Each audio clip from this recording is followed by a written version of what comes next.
2023 wasn't a good year for the Carolina Panthers, but I'm trying to make 2024 a better one for myself. Get started on your resolutions with Factor so you're ready for the new year. Factor's ready-to-eat meal delivery takes the stress out of meal planning and sets you up for success in the new year. Skip the grocery stores, prep work, and cooking fatigue. Instead, get chef-crafted, dietitian-approved meals delivered right to your door. With over 35 meals to choose from per week, including keto options, calorie smart, vegan plus veggie, and more, plus over 55 weekly add-ons, you'll have a ton of nutritious and flavorful options to kickstart your resolutions. Skip that overpriced takeout trap. Factor is cheaper and way more delicious than takeout. Get chef-crafted, restaurant-quality meals delivered right to your door, and they're ready to heat and eat in just 2 minutes, which means more time for you. Head to factormeals.com/C350 and use the promo code C350 to get 50% off. That's code C350 at factormeals.com/C350 to get 50% off.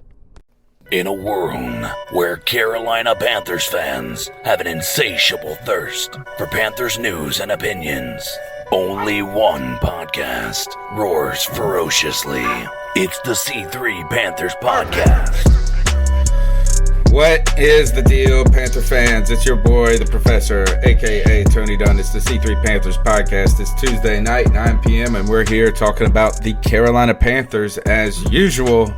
We've been doing it for 7 years straight. This week's show, Rule 1, Cam's still the story, and Olsen is the Seahawk. I'm here to chop up the latest Panthers news and opinions with my homeboys. Cody Lashley in the house. How you doing, my friend? Tony Dunn, what's up, brother? It's been another Tuesday where news drops today, ripe for us to talk about it. And as always, we have the best Panther fans on YouTube here to talk about it with us. Underground West, Trill 1, 10 Tizzy, Michael Jones. Carlton says he already has a cat call for me, Carl D. So we're excited about that. Josh from Mass, 10 Tizzy, Brad Dugan, Tony Dunn. Ain't nothing to it but to do it, brother. Let's roll. The Bat Daddy in the house. Greg had a day off yesterday in the mail business. Must have been smoking busy today. Oh, yeah, it was, man. I got to take down my President's Day tree at the end of the night anyway, so it's going to be even longer. But you have a President's Day tree? Apparently they can't hear me. I don't know if they can hear anyone else. They can't hear you. Well, I'm gonna keep going like that. They can't hear anyone. Can they hear everybody else? We can't hear anyone. Oh no! Interesting. Now I hear. Now you hear? Well, no, it might have been you. Yay. Yeah, I hear your video. I heard you say president. Let's see if this works. Can only hear Tony. Maybe they can hear you now. Can you hear me now? Oh, you know what? I know why. Because remember when I got froze out of that video call and I couldn't hear my sound? Yeah. I had to open a new Hangout window, and it's in a different browser, which then goes through a different channel. On Voice Mater. All right, so here, can we do this? Is Cody. I've recorded what you've said, but hey, say hello to people. Yeah, we'll do it again, man. I love when news breaks on Tuesday. It always seems to happen that way. And yes, we have the most lit fans in the YouTube with us right now. Michael Jones, 10 Tizzy, Tommy Doc Martin, Brad Wise, Underground West. Carl D already says he's got some smoke for me in the cat call. So I'm all about it. Tony Dunn, and nothing to it but to do it. Once again, let's roll. Stat Daddy, what is a President's Day tree? It was a very poor attempt at a joke that I'm not going to repeat again because it didn't land, obviously. But what's up, man? Glad to be here Tuesday night. Best night of the week for me, or something to look forward to on Tuesday at least. Talk to the chat room, hang out with you guys, talk some Panthers news. What are you guys talking about on? What are you guys talking about on the Super Civil Servants podcast right now? Last week we talked about some Clone Wars coming up. We talked about the Birds of Prey reactions, and then honestly, man, I can't even remember what the other thing we talked about was. We had three topics this week. Oh, just movie news. The reason I ask is because I popped open my podcast app this week, and Wolverine Season 2 was free now, finally, because I think you have to pay for it on Stitcher Premium when it first comes out. But right now, Wolverine Season 2 as a podcast is available. And if you haven't listened to Season 1, it's like really cool, man. It's like bringing all of your superhero mumbo jumbo into the podcast world. But it's cool. I mean, a good way to start with Logan, kind of an edgy, gritty character. I've enjoyed it a lot. I've been binge listening to it. We also got CK in the house with that deep, sexy voice. How you doing, my friend? Living the dream. Rub-a-dub-dub. You know, having a good one, man. Just finally can actually join up with you guys when it starts, and you guys can see my luscious hair, I guess you could say, or lack thereof. Beaming. It's beaming. You know, exactly. You know, it's an interesting. You know, obviously I've had a lot of frustration today, and you know, with Twitter, and obviously now the news with Greg Olsen signing with another team, which we'll get into. But man, it's good to be able to kind of wrap the night up with you boys and everybody in the chat room, and you know, those listening over the week. I appreciate all you guys. All right, guys. Tonight's show is Rule 1. Cam is still the story, and Olsen is a Seahawk. You're listening to the C3 Panthers podcast. It's episode 3 of the 2020 season. We've been doing this for 7 years. This will be our 8th full season. Go ahead and smash the thumbs up button. Subscribe on iTunes, TuneIn, Stitcher. Shout out all those people that listen on the podcast. Call into the Cat Calls line. The number is 252-228-5098. We'll be tonight talking about, of course, Cam Newton.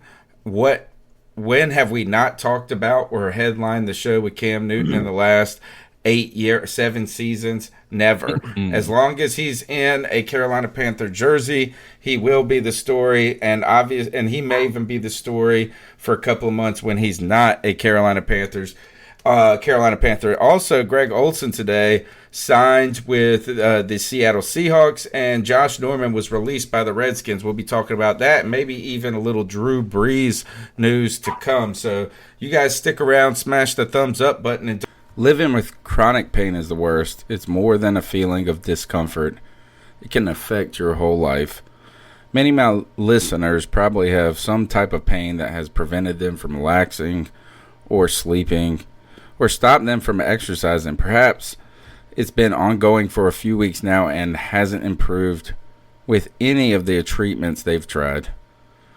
OmniMax Health is what you are looking for to get rid of the nagging muscle and joint pain immediately while providing a long-lasting recovery. Then you need to try the natural breakthrough pain relief solution, CryoFreeze CBD Roll-On, developed by OmniMax Health. This non-prescription triple-action relief roll-on is specially formulated to block pain receptors, reduce inflammation, and improve muscle and joint flexibility. The best part is this is 100% natural CBD-powered remedy, which works magic within 10 minutes of application, and its relief lasts up to 8 hours. It's much longer than over-the-counter products. I've seen my dad been pounding BC powders for years, trying to take away muscle and joint pain. This is how you can do it. OmniMax Health is offering my listeners 20% off a full bottle of CryoFreeze CBD Pain Relief Roll-On, plus free shipping. This discount applies towards any product statewide. Just go on to omaxhealth.com. That's OMAX health.com and enter the code OVERTIME. That's OMAXhealth.com and enter the promo code OVERTIME to get 20% off CryoFreeze and site-wide natural pain relief. Go ahead and check them out. All right. Guys, Cam Newton has continued the story, but I figured tonight, instead of us just kind of going through and talking about everything, we'll just jump into the cat calls, see what they want to talk about, and then we'll jump into Cam Newton, Greg Olsen, and all those other topics. So let's go ahead and fire I think up. these guys would prefer to do that. I don't think they want to listen to our sultry voices. So Yeah. I think they just want to to listen to your Call. sultry voice, not Cody and I's nasally, Oh, no. loogie voices. Hey. Watch it.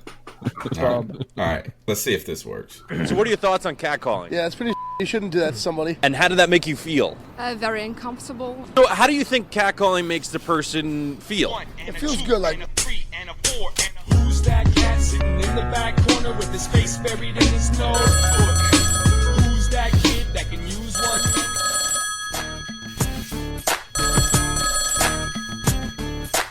What's up, fella? Kyle from VA. Man, I'll be honest, man. The off season really just started, dude, and I'm already worn out talking about the Cam situation, man. They have played this whole situation all damn year, and they're gonna continue playing it, and it's, man, I'm honestly exhausted of hearing it, dude. Like, I don't want Cam to go. I really don't. But until somebody makes a decision, man, I'm not even going to pay it attention no more. Because every day is a new story out. Every day is the Panthers think he'll be healthy. And then another story comes out. Well, Cam will be traded if he's not healthy. It's like, man, I'm just tired of hearing it. It's in the same stories literally since the first article broke way back when. It feels like it's been damn 2 years this season. And it's only been like exhausted, man. 4 months. You know I have a lot to say on this. So. Yeah, I like this call a lot. The whole Cam situation is wearing me out, man. David Tepper. I know he can't really say much right now with Cam being hurt, but I think he could have handled it better than the comments he said. I agree. David Newton kind of pissed him off a little bit, and he bit back with that. You tell me if he's healthy, and then we can talk. I think that was a little snap back at David Newton, which I can't blame David Tepper for. That dude's a fucking moron. And man, I'm just ride this thing out. I don't even know what else to say, but there really ain't nothing else, man. We just got to see when Cam gets back, healthy. Hopefully he stays. I mean, that's it. This off season has been fucking brutal, man. Anyway, guys, can't wait for the show. I'll be catching it in the morning when I get off work. Keep pounding. All right, thanks, Kyle from VA right there, expressing the fatigue when it comes to the Cam Newton situation. Let's turn the mic over to CK because you were talking about this today. Cam Newton was the story, is the story, will always be the story till he's not here in Carolina. But it is fatiguing. So it is, but I mean, if there's something that, and I know that Cody may have a differing opinion on this, but my thought process in this, right? There has been not a single article stating that the Panthers there's a source in the organization, be it anonymous, be it somebody who's aware of the situation. Nothing. Everything, like if you go and you search Cam Newton and you look at news, Cam Newton trade rumors, Matt Rhule, Panthers likely to shop amid rebuild. Trade rumors is the name of that article, just so you know. Rumors, period. And then you go up and you look at Panthers seem poised to try to trade Cam Newton. Everything is opinion based. They're looking at the situation and they're putting their own spin on things. Now, here's where you look at things. If you look at Jordan Rodriguez, tweets and her articles, she will say, source within the organization has informed me that Cam Newton is set to, pass his physical. Actually, it says it says a source with knowledge of the situation. Exactly. Right? Her wording. Exactly. Was her wording. And I've looked and I've been on the lookout, and feel free to DM me or at me or whatever and let me know where I'm wrong on this. But I have yet to find one person who has ever cited, even Ian Rappaport. It is my understanding that there is a possibility that they will do this or that. Okay, so it's your understanding based on what you're reading in the cards, right? You've thrown the tea leaves out and you're basically making a decision. You're reading palms at this point. Is it possible that were her source? you know, you wonder. Cody is the source. It's Cody Lashney. It might be, dude. But I'll say this: until somebody comes out and actually, and I think multiple people feel this way, until you hear either a statement of a matter of fact from the organization, or in the only matter of fact statement we've heard from the organization is that he is poised to pass his physical in March, and that they will probably limit him in the spring. That seems like to me a pretty. I mean, now granted, as we've talked about, trying to build value in a trade. That seems like there's a pretty committal process to what they're trying to do with Cam Newton, and that is he's going to be there through the spring. That's what that sounds like to me. But to kind of play devil's advocate off of that, I kind of think the for sale sign is in the front yard, and whoever is interested in buying, we're interested for in sale by owner. For sale by owner. That's kind of what I think. I wanted to highlight my man Adam Sanders in the chat room. He says Tepper handled it fine. He's making our expectations realistic, and people just don't like to face the reality that we might not have Cam Newton anymore. He goes on to say he's only answering these questions to the best of his abilities. He wants to make sure Cam can play before he commits. And again, I'll echo the same point. The reason why we're all so frustrated by this is because there is so much uncertainty. There is just as much of a case to be made for what CK just said as there is to be for what I just said. That Cam Newton, they're wanting everyone to know, hey, Cam Newton is going to be healthy in March. That's good for y'all. I'm also of the mindset that as a general manager or owner or whatever, you have to do your due diligence. Like, I would at least want to know what the Chargers or the Bears or some other team would be willing to give up for Cam Newton. Now, that does not mean that you want to move on from Cam Newton, but I think if there's information out there to be had, it behooves the Panthers to have that information. I don't know, man. I think the uncertainty is what it really kind of weighs on people. It's that no one knows, man. There's a very real possibility that he will be the quarterback next year, and there's also a very real one that he won't. And that's driving everyone up a wall. But the part of this that I think, you know, whether or not they've made a decision or not, whether they know what they're going to do, I think anybody can call any team and offer anything, right? So they're always going to be hearing offers, right? No matter what.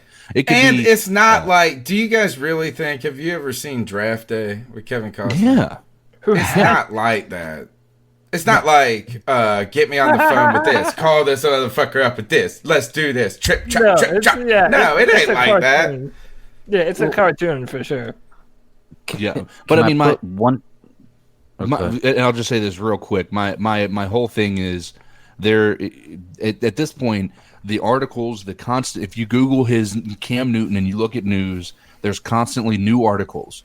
There is no new story. There is no new development. There is nothing new about anything that has happened that is saying that there is a certainty, there is a source, there is anybody saying Cam Newton is going to be traded, or even the organization saying we're listening to offers. Granted, every organization is listening to offers on any of their players, period. But, you know, nonetheless, Greg, you go ahead. Well, no, I was just going to say, I'm going to kind of echo what Brad Dugan was saying in the chat room. He's about 80-20 on Cam staying, Cam going. I think he's leaning 80% that he's probably gone, 20% chance he may not. And you're echoing the sentiments that give me the thought that he might stay, or the possibility and the hope, because I want him to. But while you're making the point of there's nothing verifying all these accusations, there's also nothing denying it either. Yeah. There's nobody out there saying, no, this is not happening. We're doing nothing. That's the problem. And that's everybody the damn I see problem. in the media. That's what I'm saying, man. That none of us know.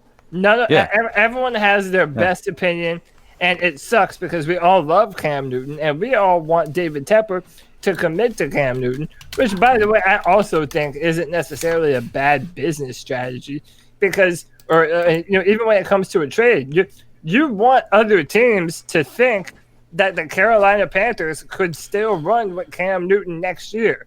That increases the value of what you would get for him in a trade. So, I mean, all of this is really, it's all absurd. CK is right. There is no new news.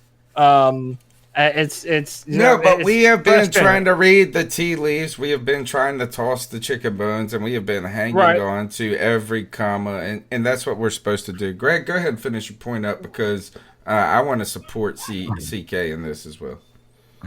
No, you're good. That was actually kind of my point. I'm kind of on the hill with Cody. I think that it's probably going to be gone. Jeff Hodge in the chat says you can't prove a negative.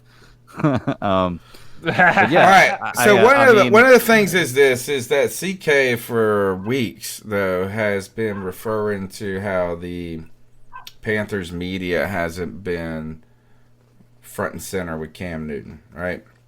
There's zero story on the Panthers website right now going back the 11th, 1 week ago when we were on the show last week when David Tepper's comments came out. They did a story, and the title was, "It's a question of how healthy he is."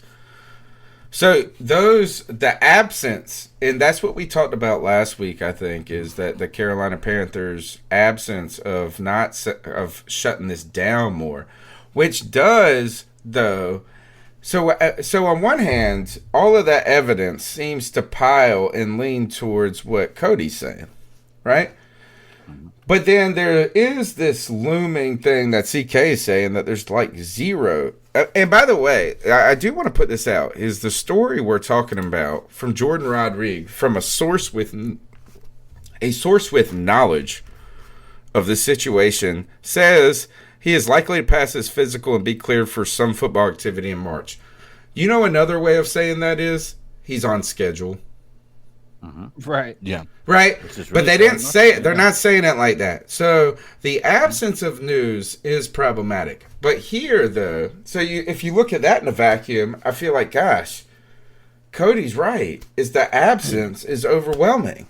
But on the other hand, if you are trying to do something with Cam, you're not doing a good job of inflating his value at all, which is something you also have said, Cody, in the past.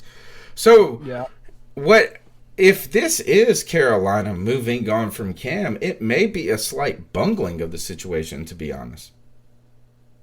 I think the whole thing is I kind of agree with Adam Sanders. A lot of people are giving David Tepper a lot of shit for being non-committal to Cam Newton. And again, like I said, I wish that he would try and make it sound a little bit more convincing. But there's one thing that puts me over the edge that has me on the side that Cam Newton isn't going to be a Panther.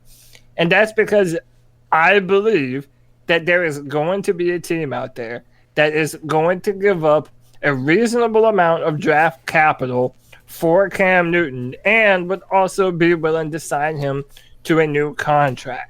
So if both of those things, Cincinnati. if I, well, but not talking like this. You are not encouraging that situation by approaching it this way. No, I'm not encouraging that. So again, we're putting the world on Cam Newton's shoulders. Even his own fucking trade comes to this is like his name alone is going to have to garner it, because if you're the Carolina Panthers, you should be saying Cam Newton's on schedule. He's continuing rehab. He should be cleared in March. We'll have a better gauge of where he's at going forward. And that's what we said last week, Cody. Tepper almost gave too much information. I mean, the other part of it is right now, I still think that there's this part of the I guess the bigger game, the bigger picture that they're playing with the draft, right? If we have this idea that maybe we don't want to keep Cam, right? Well, that makes the number 7 spot that much more valuable to a quarterback hungry team in the draft. Yeah. Because we may take that. So now all of a sudden the people are losing value because they're wanting to trade up to our spot or before us. And so there's this whole strategy around it saying, like, let's keep the people who are drafting after us in the dark and the people maybe drafting ahead of us in the dark. But I think one thing you're right, continue to be right about CK with this situation, and I would say many situations throughout the NFL, is that There's no new news No, on absolutely any not. of this. And, like, there are news stories. And I saw one today. Yes, or maybe it was this morning or yesterday. And it was an Hey, SI. before you tell your story, this will only take a second. Shout out to Michael Jones for the love bomb. Cam ain't going nowhere. Replay the clip and check the smirk on Tepper's face. Media attention is gold, and Tepper's keeping things hyped up on purpose. Thank you, Michael Jones. Appreciate that look. Yeah, I like that. I like that. I saw an SI column today, and it said, Luke is confident Shaq can take over the linebacking core. And I was like, okay. What was I going to say?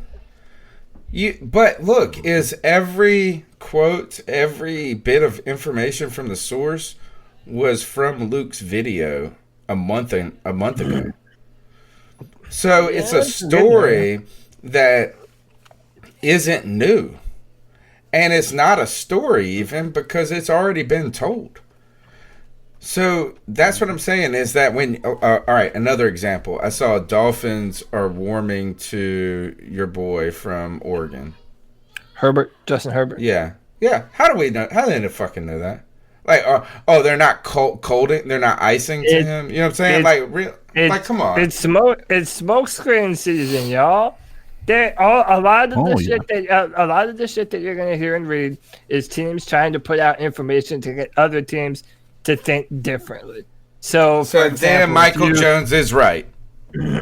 Well, yeah, I mean, if you want to consider that Tepper is putting up a smokescreen, fine. But I mean, specifically, I mean, if you look at the number 2 and number 3 spot in this year's draft, they really hold a lot of power because there's really only 3 quarterbacks that you would really draft in this draft that you could be over 50% certain that they're going to be a franchise quarterback. It's Tua, it's Burrow, and it's Herbert. So if you want one of those guys, if you're Washington, you could take Chase Young, the best edge defender I've personally scouted since Myles Garrett, way better than Myles in my opinion. Or you say, hey, Miami really wants Tua.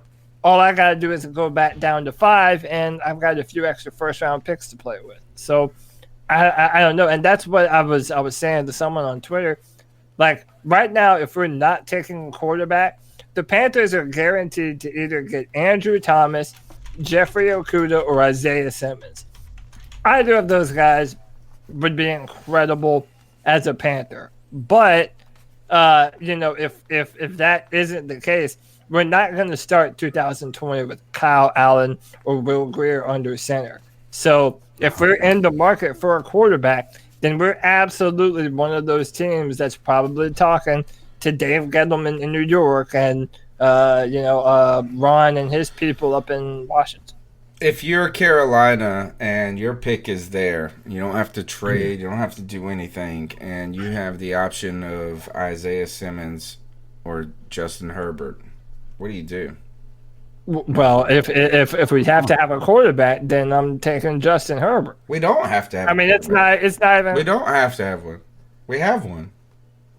So okay, you're saying just ride with either Allen or Cam. Saying as is right now, if the draft were today, basically. Oh, but then no. Oh, yeah. Then listen. That's what I think we should just get Isaiah Simmons. Let's try Cam out there and let's go get this shit. If Cam Newton is coming back, I am pounding the drum for Andrew Thomas. Over Isaiah Simmons?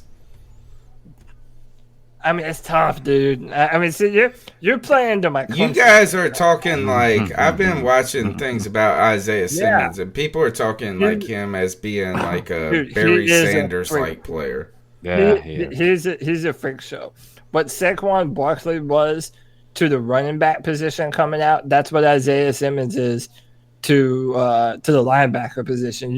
You cannot teach a guy who's 6'4". Well, that's what I want. 30+ pounds to run 4.3. Are you shitting me, dude? That's sideline to sideline, and you're going to be able to play him in the slot. You're going to be able to play him at free safety. You're going to be able to put him off the edge. I mean, the dude had 7 sacks this season and is not a pass rusher. I mean, the dude's That's who I'm monster. starting to think is that anytime a player is clearly transcendent, you just got to get them. Yeah. I do not disagree with you there, man. Yeah, there's good quarterbacks every, at least 2 good quarterbacks every year. You're right. Figure is that it's one thing of getting a good quarterback or getting a transcendent player. We can get a good quarterback somehow, All right, let's go on to the next cat call and see what people are saying. Before y'all do, I'm gonna go put the kids to bed. I'll be back. All right, good.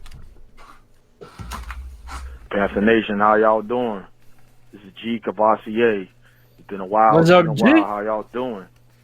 Hey, man. My man. Good to have you back. Man. I don't know about y'all. I'm getting sick and tired of hearing about Cam is staying, Cam is leaving. I really am.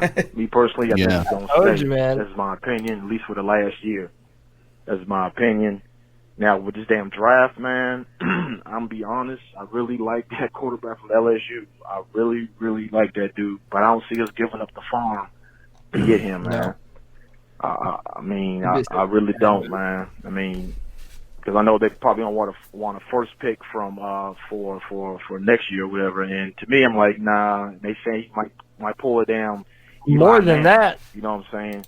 And I don't see that happening either, man. But in reality, I would love Mr. Brown out of Auburn to come to Carolina. Him and KK next to each other. Him and Kawan Short. Oh my God! If we can't get him, mark my word. Write this down. If we can get, oh boy, Isaiah Clemens.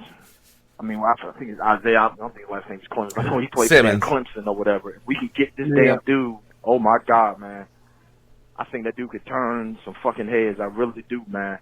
Because he can play linebacker and he can play damn safety, man. And y'all remember who was the last person that we drafted that could play safety and then move to a linebacker? Yeah, Thomas Davis. So that could be the next Thomas Davis. I don't know personally, you know what I'm saying? But one or two of those dudes I think we should pick up. And when it comes to wide receivers, man, this is a draft that got some good wide receivers. And boys down in Alabama, there's some good wide receivers. And Cody, that wide receiver out of that Clemson, I think his last name is Higgins. Someone's talking about that dude, man. He's coming up at number 5 on the Mel Kiper draft board or whatever, but I think that dude can ball the hell out. So give me your opinion on that, because I really do think Cam is going to stay. And always remember, y'all, keep pounding. Keep pounding. Thanks, G, for that call. Yeah, go ahead. Yeah, and I'm going to freshen my drink real quick. Yeah, I mean, there's a lot of moving parts to this, but, I mean, really, it all depends on Cam Newton. I mean, if we're in the Cam Newton business for another year, then that makes everything simple, because it means that we can go to a different position. And there's so many different positions of need on the Panthers right now. We need a defensive tackle. We need a corner. We need a linebacker. We need another dependable offensive lineman. And we're in a position to get any one of those things, a guaranteed starter at any one of those positions with the 7th pick. So you're talking about T. Higgins, and T. Higgins is a jump ball master. The dude has the longest arms, 6'5". He'll probably run a 4.4, so it's not. He doesn't have burner speed, but dude, T. Higgins is going to go up, get the ball. He runs excellent routes.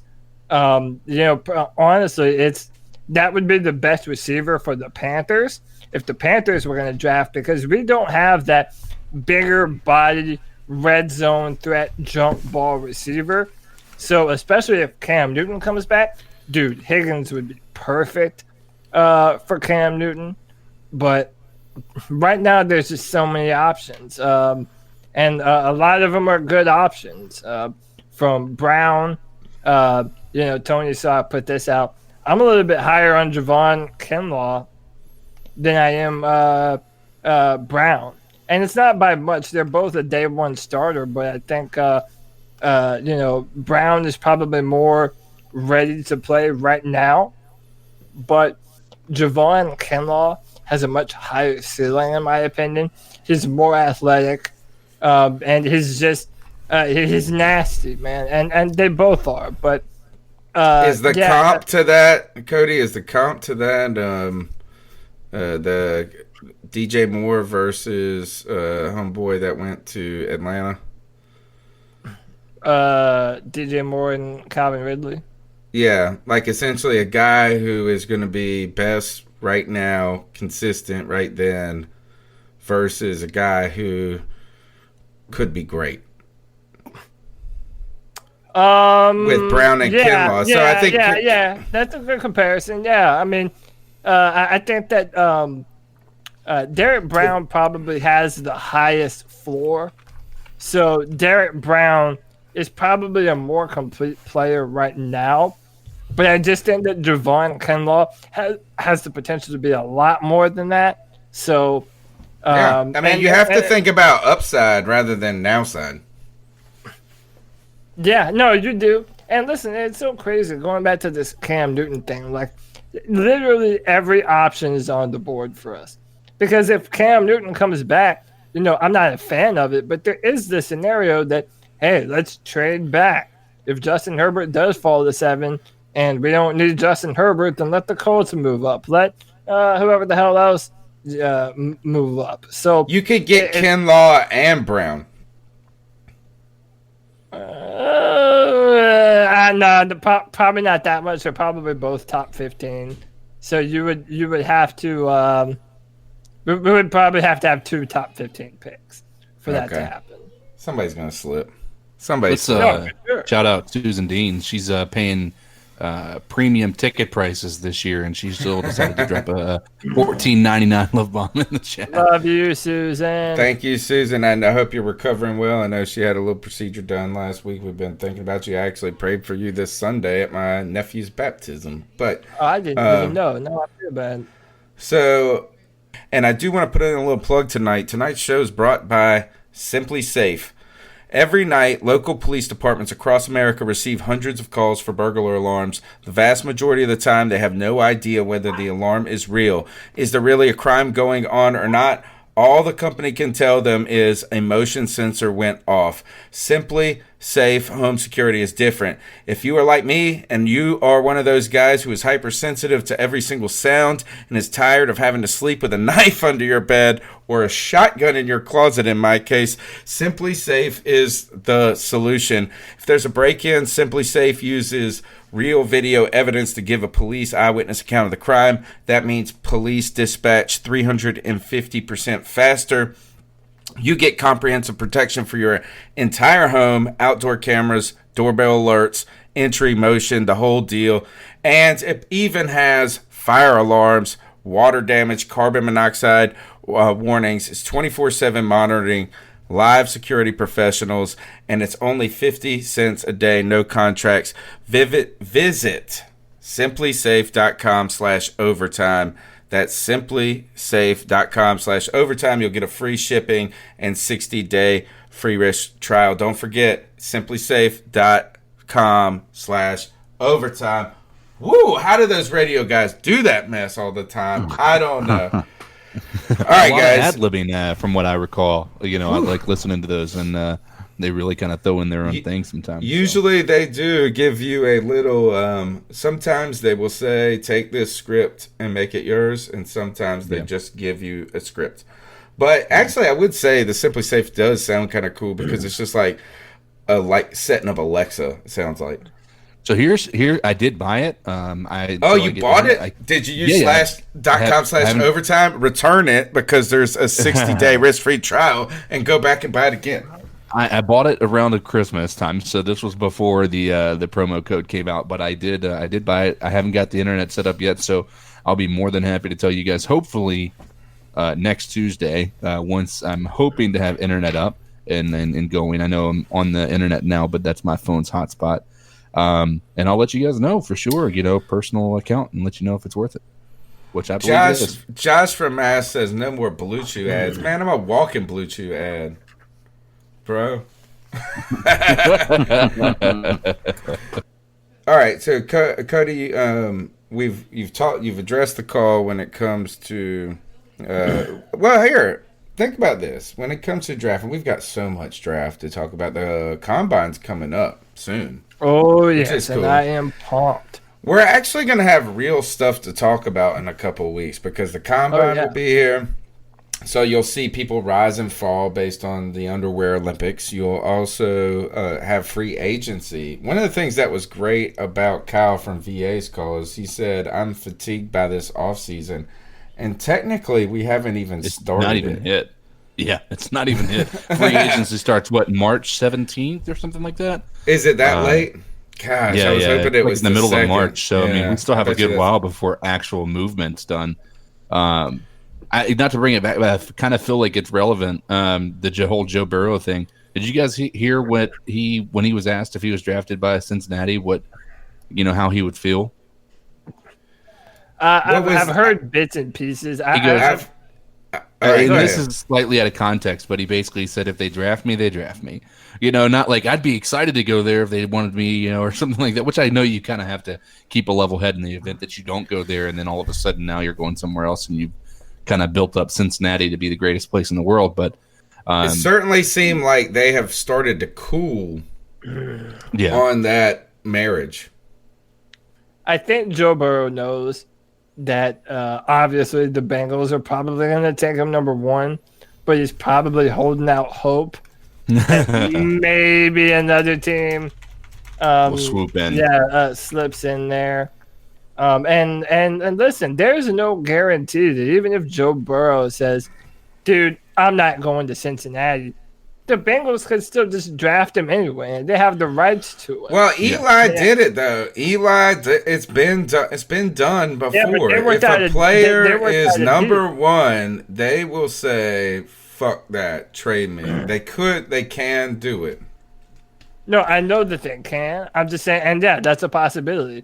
But it's also a scenario that no other team is willing to trade for the number one pick. But if he is one of the things though about the great thing about it is that usually you think trading to one costs so much, but it costs less when the player you want is pressuring the number one pick to not pick him. It might not be cheap, but it's cheaper. But can I just dispel this notion? And this is nothing on Joe Burrow, the player. I mean, listen, we have Joe Brady here. Joe Burrow would fit into this offense like a glove, okay? What I'm saying is, if you look at the amount that we would have to give up to go and get Joe Burrow, you're talking about another situation like Cam Newton. People forget that Cam Newton was the first player drafted under the current CBA. Cam Newton is the poster child of what you should not do with that quarterback under a rookie contract. Like, you're not going to be able to build. They didn't build around Cam, didn't put the proper weapons around him. If you give up a ton to move up to number one for Joe Burrow, I'm telling you, that might be a first-round pick for the next 3 years that you have to give up. I agree. And, is he going to be Joe Montana?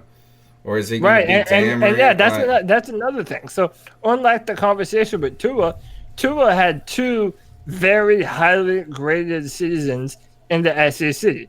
Joe Burrow had one that was incredibly average, and then you followed it up with the best quarterback season in the history of college football. So I understand people that he was dropping dimes all year though, just like he throws a beautiful football, man.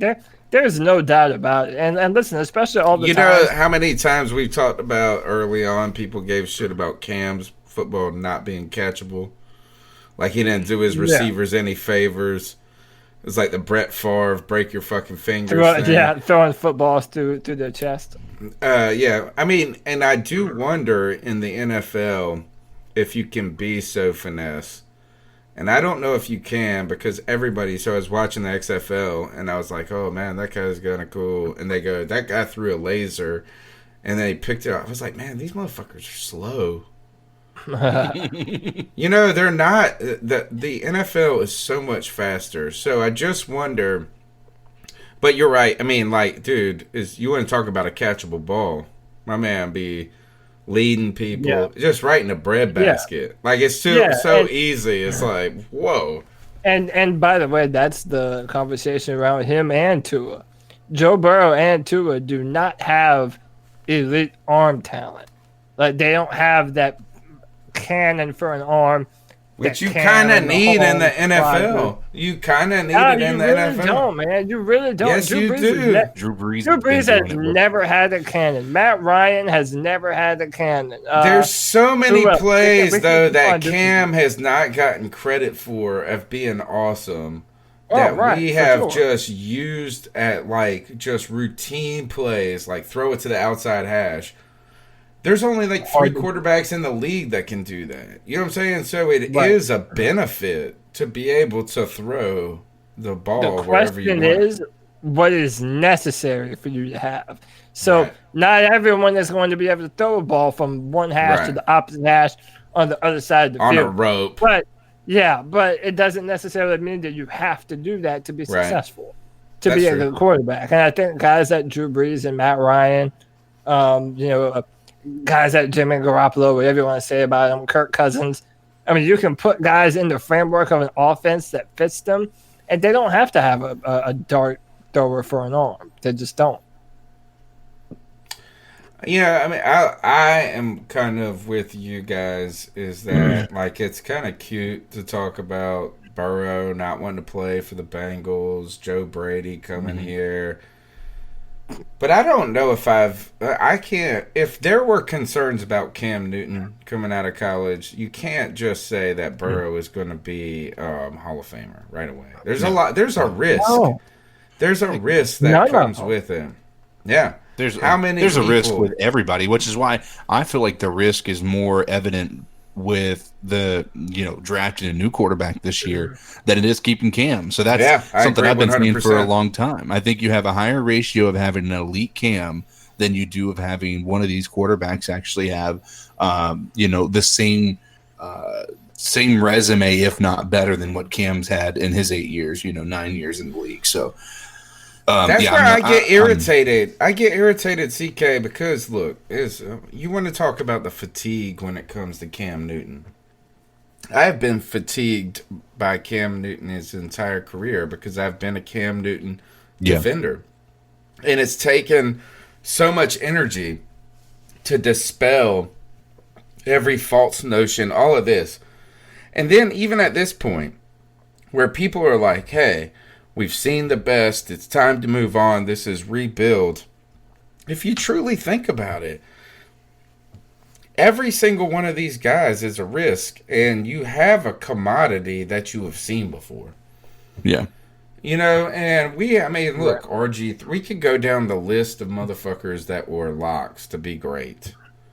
And so that's what also concerns me. So I am not interested in moving up to 1 if it costs us a ton. If a guy wants to trade out of 1 because he hates the situation, he can leverage it so it's not so expensive, then all right, I might listen. But no, right now I'm interested in trying to take advantage of somebody who falls. Like, can we get Simmons at 7 and then Kinlaw at 15 if we had to trade, if somebody traded to the 7th spot and we got the 8th pick or something.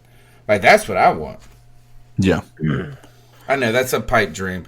Let's keep going on. Smash the thumbs up button.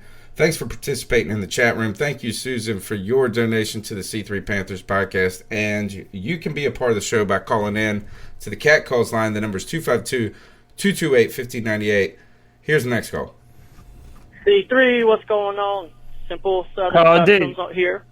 I'm going to try something. Do a Tagovailoa. Okay, check Greg. Does he have a boner? Greg is, I hope not, he's putting his kids to sleep. That Greg took a week off from being the tag daddy, because once he stopped talking about Tua for a week, he started making some common sense. No, Greg, I'm just messing with you. But no, guys, I woke up this morning in cold sweats because I had a nightmare that I got the ESPN notification that Cam Newton was a Charger. Don't want it to happen. That is a nightmare. There's 20 more seconds of the call of silence. Still going to be weird to see Greg Olsen now in a Seahawks uniform. All right. Love good. We got to talk about this. That you guys did last week. Please do some more of those segments. It was very entertaining. Oh, thank you. That was Greg's Stat Daddy's keep on idea. All right. Let's not address the Cam to Chargers thing. We've already been talking plenty about that. Let's talk about Greg Olsen as a Seahawk. Let's do it. Yeah, let's do it. It's that time. Today, the Greg Olsen decided is between the Seahawks, the Washington Redskins, as well as the Buffalo Bills, that he was going to go and play with Russell Wilson. And I guess all of a sudden this weird conversation emerged on Twitter as like, will you cheer for Greg Olsen anymore? I feel like it's too much. Like, I don't even get, I think right now as the team is doing poorly, my rivalry vendettas have gone down. So I hate all these teams, but I hate them less when we suck. Yeah, I do too. I still hate the Falcons and the Saints the same. Sure. The Falcons, I would never, ever, I can't even, like, wear red. I feel like every time I wear red, and my wife's family is a Georgia Bulldog. They're all Georgia Bulldog alum. So we pull for them. And when I wear the shirt, it's like, ugh. CK is taking off his red shirt.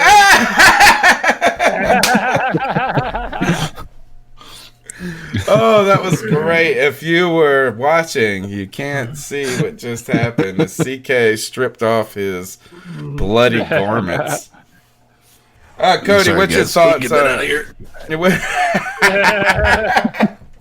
What are your thoughts, Cody, on Greg Olsen signing with the Seattle Seahawks? I'm happy for my man, dude. I mean, listen, if Greg was going to go somewhere, I would want him to go to a legitimate Super Bowl contender. The Seahawks are always in the playoffs. Russell Wilson is the top 5 quarterback in the NFL. I mean, listen, if you're in the twilight of your career and you hear the booth calling your name, like, why would you want to go to Washington, where I'm a fan of Dwayne Haskins? I think there's going to be a good quarterback. But it's not tomorrow. It's not tomorrow. Yeah, and no matter what, if you love him or hate him, you're still projecting. Right. You know, no one knows who he is yet. Josh Allen has a lot of potential. He's done some good things, but he's still up and down. A lot of the things that people said about him before the draft are still kind of true. Whereas you have Russell Wilson throwing you the football. They were already posting pictures together at the Super Bowl, at the award ceremony. Yeah, dude, I can't be upset about this. If he was going to move on from us and go to a different football team, then I'm happy that it's with a team like Seattle. Cody, I thought when it comes to him, obviously Russell Wilson, out of all of those people, I'm surprised there weren't more teams on the table, to be honest. I'm surprised Greg narrowed it to 3 this quickly, right away. But I think Seattle was the prize the whole time. And yep. I think Greg learned something from playing with Cam. One of the things I've loved about Greg Olsen his entire time is how complimentary he's been about Cam Newton and how he knows so much of his career and his hard work and his success as hinged on another individual. And while he's proud of his body of work, he's appreciative that if you're in a situation like he was with the Bears, you can't be who you are. And I think he sees Seattle as an opportunity for another guy to make him better. Yeah.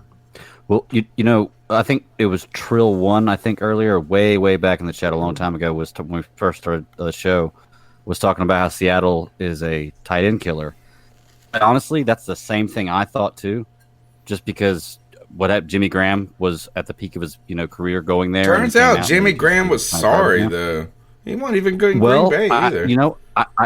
I looked up the stats because I didn't want to just talk and not say anything. And realistically, Jimmy Graham played for them for 3 years, and he was in a Pro Bowler 2 of the 3 years.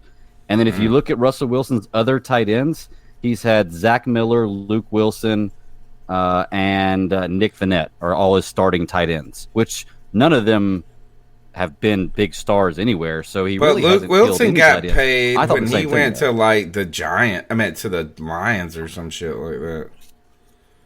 Russell Wilson got Luke Wilson paid. Remember Luke Wilson caught that like fourth quarter touchdown against the Panthers, and then everybody was like, Eagles, didn't he?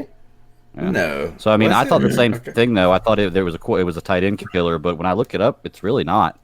You know, just a good spot for him to go. And they're He's a good number. slowly putting weapons around Russell Wilson. DK Metcalf is a problem now. I think they still have Richardson. No. Paul Richardson just got released by the Washington Redskins. It's Tyler Lockett. Yeah, Lockett. Little baby Lockett. He's what Jameer Chris Byrd Carson and I mean they have a good running back room outside of the fact that they both got their Rashad Penny and Chris Carson got hurt there towards the end of the season. Yeah. They're not lacking they on offense. They're not lacking. No, nor on defense. If you look at their defense, they still have a squad of leaders. You know, they have a lot of alpha dogs on that defense that can be a game record at any moment in time. So I think that there's a lot of evidence pointing to the fact that the Seahawks have the opportunity to make a run and be the most dominant NFC team in the NFC next year. I mean, I don't see any other team stepping up. The 49ers, I think they're just going to take a step backwards. I don't really see them doing anything beyond what they've done. Super Bowl hangover. Yeah. Was there any chance that Greg Olsen would go to the Redskins or the Bills? No, gosh. No. He said he didn't want to be a part If of a you're gonna keep rebuild. playing, Why you would he wanna go to play the for Redskins?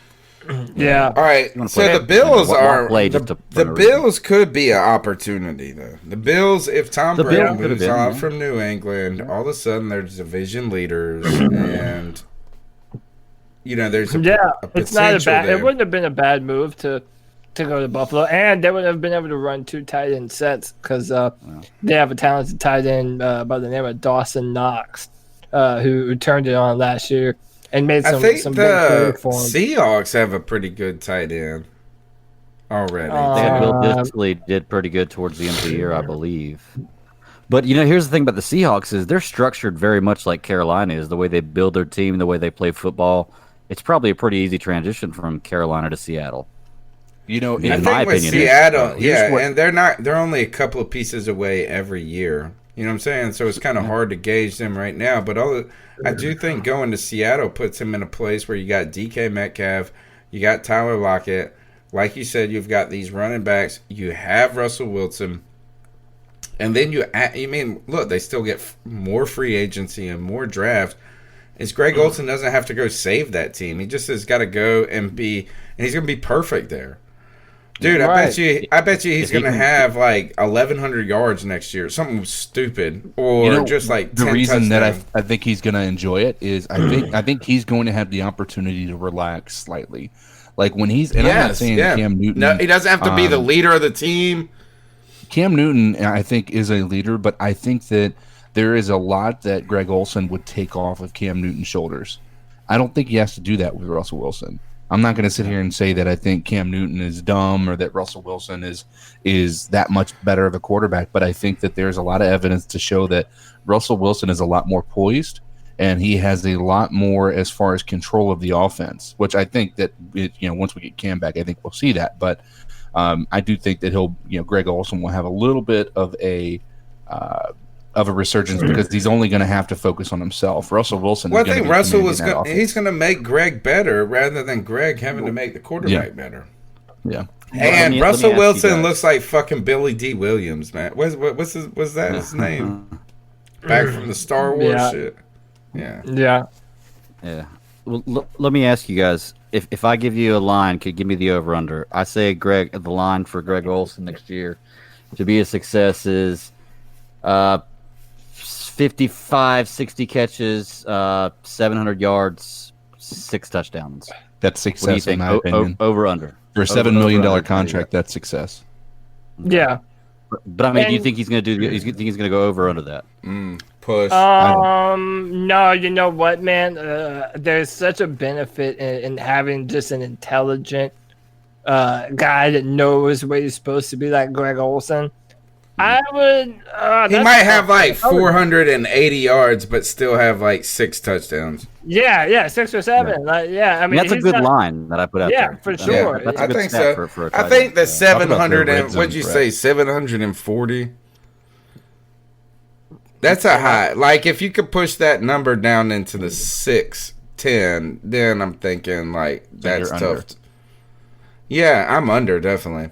I'm under on yards only. Okay. I think. Well, he can yards play and right about he that could line. probably have 40 catches. I bet he has, like, 40 catches for, like, 510 yards, but he has 7 touchdowns. You know who I think that this benefits more than anybody? Not Russell Wilson. I think it benefits DK Metcalf. Yes, I agree. I agree. Great point. Yep. But yeah, when you have a number one wide receiver, it helps. And this is what we've been saying all along. That Greg Olsen, if it goes somewhere, he's not going to elevate everything that you do. He's going to be a nice complementary piece. And by the way, another reason why I'm not mad at this at all, Greg Olsen has already been on record saying that Charlotte is his home. Like, after the football career is done, him and his wife and his family, they're not done in this community. Like, Greg Olsen is going to be in the Panthers Hall of Honor. That's why I like this even more. If he's not going to be with us, then go be with another team that is always in the playoffs, has a damn good quarterback, and is going to be able to do right by him. So, salute to the man, and I'm happy he got paid, man. He got $7 million for a year. Yeah, dude, that's 5.5 guaranteed. Yeah, that's good. I take that and a lot less. Well, I mean, he earned it. He was primed for more with us, granted, but would you so, I mean, be he did more technically take a upset? pay cut. Right, but Yeah, that's would also you- why we cut him, though. Yeah. And I bet you probably has some dead money with this. Would you be more upset if you heard these two things? Greg Olsen signs with the Seahawks for $7 million, or Greg Olsen stays with the Panthers during rebuild for $13 million. I tell you this, as I'm happy. I think this is everybody's happy. Yeah, I think this is the. Yeah. I mean, I love having Greg Olsen on the team, but I think we have to develop the guys in the room now. You know, Yeah. If you're Tom worried is- about Cam Newton and his future, yeah, you can't be ready to play Ian out Thomas has had Olsen's. 2 years to learn under Greg Olsen. If he hasn't got enough to be able to start, if he hasn't gotten enough knowledge from Greg Olsen in that 2-year period to be able to start and actually be a contributing, asset to this team next year, then if they don't believe in him, if they have the conversations and they see him in the training camp and whatnot, I think it's time for Ian Thomas' experiment to be over. If he cannot produce next year. Yeah, It's his I'm third concerned about it. I'm concerned about it. Joey Esquivel says this. I think the reason why Greg Olsen is so great, it's not because he's explosive, but because he's intelligent and knows where the hell he's supposed to be.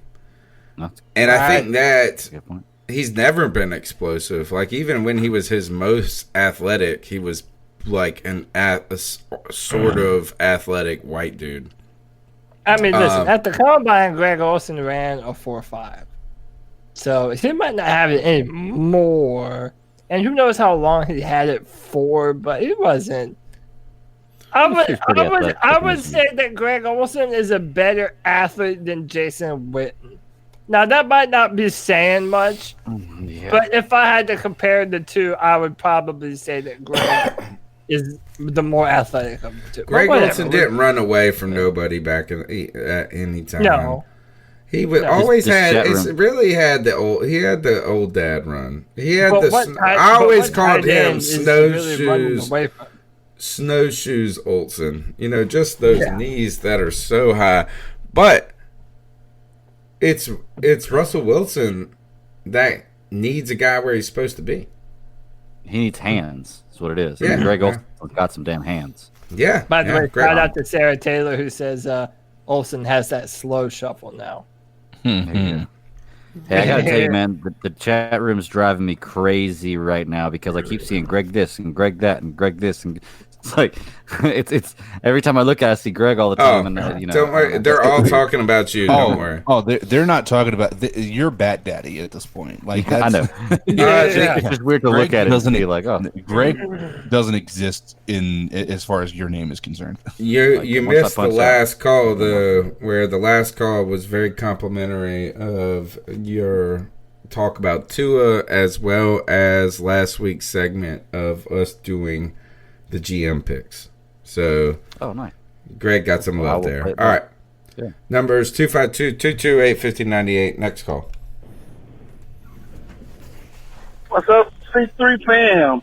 Call D. Call D. There's What's Call going D. on, fellas? What's up? The professor himself, Mr. Tony D.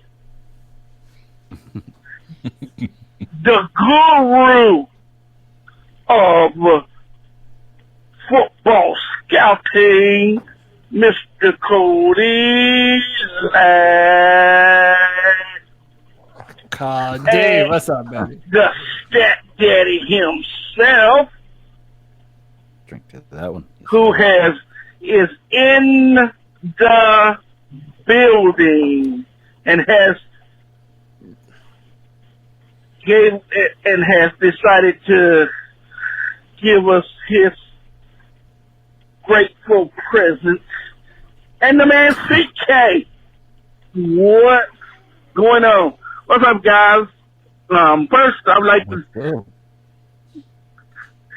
to apologize to my man Cody.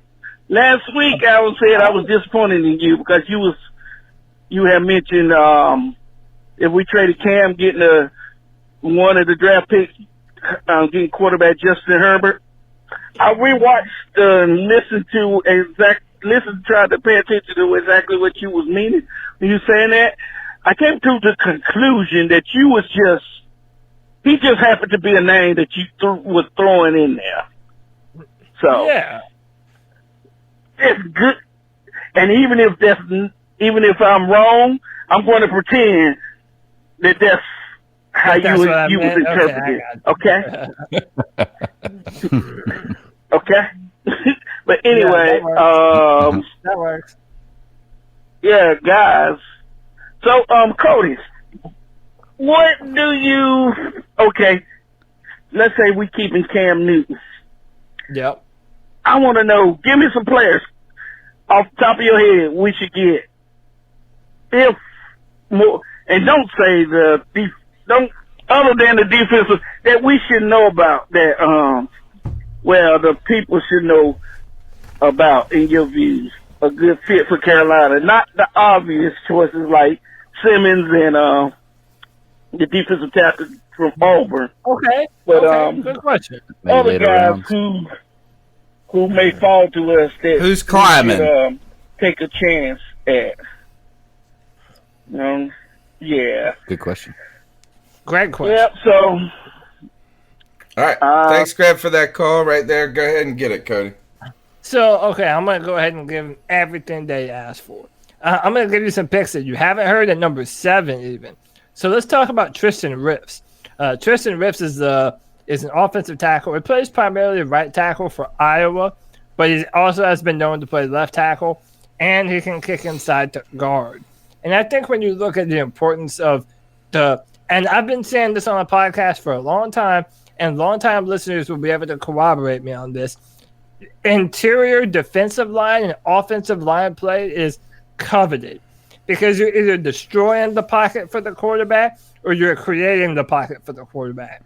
Mm-hmm. So Tristan Wirfs is a player that you could put at left guard on day one, and the dude is just a beast. Like, he broke weightlifting records at Iowa for the position. I've watched some of his film. I'm not done watching him, but the dude is just mean on the football. He's tough on the line of scrimmage. That would be a player, especially if you look at what Quentin Nelson has done for the Indianapolis Colts and how much that one player turned around their entire offensive line. Mm-hmm. Dude, that would be a really good pick for us at number 7. Another player, and I'm going to shout out to Could you get him at 12? So what? Could you get him at 12?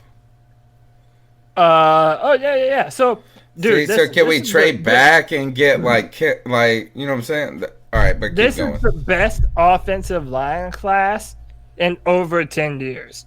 Wow. So if the Panthers don't, like right now off the top of my head, they're probably 5 tackles that could go in the first round this year.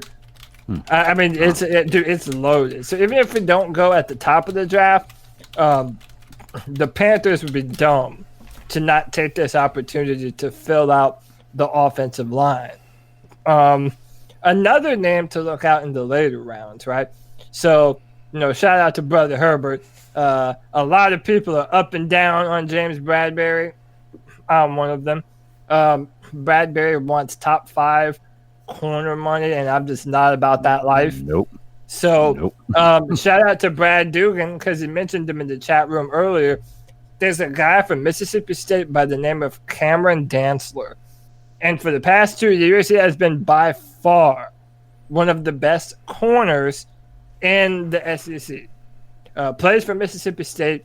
The dude only allowed 1 touchdown in coverage this year. And the Biletnikoff Award-winning wide receiver Jamar Chase out of LSU, Cameron Dantzler was the only person to hold them to under 100 yards this season. So Cameron Dantzler is another name people definitely need to be looking out for. Cody, who's the guy from Ohio State? Jeffrey Okudah. Now, is there a chance with all of the hype and all of this, is that he's like of the level of the cat that went to Cleveland last year, right? So, well, let me say this, and I'll say it with 2 players. Chase Young is the best defensive end prospect that I've ever personally scouted. Jeffrey Okudah is the best corner that I've ever personally scouted. I would have him ranked above Jalen Ramsey if Jalen Ramsey were in this class. If the Lions pass on a corner there, is he available at 7? Oh, dude, for no doubt, dude. And do you take him? Dude. Yeah, over Isaiah? You take him over Simmons? Well, it's so tough with Isaiah. It's so tough with Isaiah because you're going to be able to deploy him in such a versatile How many manner. players have we said that about, and it doesn't happen the way it's supposed to be? Dude, that's what we said about Shaq. Do you remember about that? That's what we said about Shaq. This mug can play slot. He can do none of them do it, dude. Yeah, but they're also you're trying to put a square peg into a round hole. Like a lot of these players, they bring them in, and what ends up happening is if they don't have a true home, then teams don't know where to use them, and they'll put them at one spot and leave them there. And that is a caveat with Isaiah Simmons. You do have to realize that if we draft him, we have to utilize him in a way that was similar to how Clemson did. Because they're going to be able to use him as a weapon that confuses opposing offenses. You don't know if it's going to be in the slot, on the edge, at corner, free safety. I mean, there's so many different options for Isaiah. But Jeffrey Okudah, I mean, dude, that's a shutdown corner, the likes of which the Panthers have never known. In all of their years, they will have never had a prospect on the level of Jeffrey Okudah at that position. I mean, he's the best. Sounds corner sexy in my to me. mind. Yeah, the best corner that I personally ever scouted. But again, take what I say with a grain of salt if you want. And we'll probably, and just to do a shameless plug here, sure. The content we're going to be dropping midweek, hopefully multiple, little 10-minute videos here and there talking about the, possible draft picks the Panthers have, or anybody that is interesting. You're probably going to see a lot of highlights. You're going to hear Cody probably break down that tape of Okudah and many others in great detail. So you guys be looking out for that. We'll definitely let you know when those drop. Yeah, so that is a good... It sounds like a gluttony of riches at 7.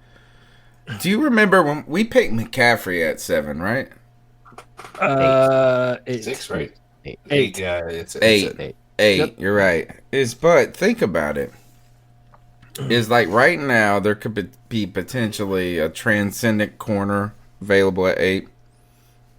There could be a defensive tackle, the dude from Auburn or Kinlaw. There could be Isaiah Simmons. There could be the Tristan Cat. There could be the dude from Georgia. Like, there's top 5 players because there are so many quarterbacks that are pushing those players out. Right, and that's what I was saying earlier. If a lot of these quarterbacks end up going that high, you're guaranteed to have. Dude, keep Cam, Simmons. Give him a left fucking tackle and get a damn D tackle. Let's do this shit. That's what I'm saying. But I think this is probably the richest draft class I've seen since like 2011, because 2011 was yeah, that shit was nice. Loaded draft class. Yeah, this draft class is a monster. Okay. It really it's like the Aaron Donald draft class.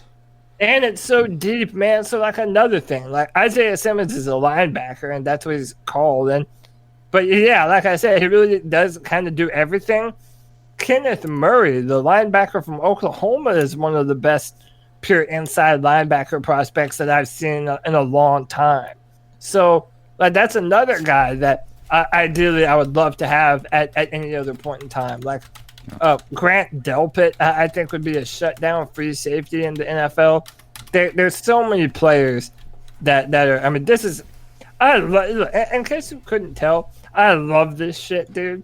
Like I love scouting players. I love talking about this. This is my thing. I'm so excited for this draft. I'm counting the days to the combine. I'm so excited to get some numbers on these guys.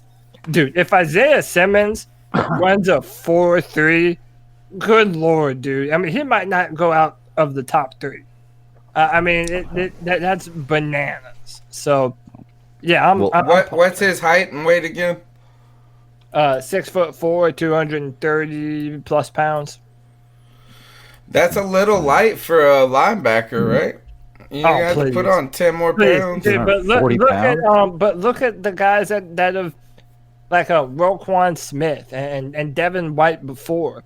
I mean, the modern linebacker is not this big run-stuffing guy like a Dick Butkus way back in the day, you know?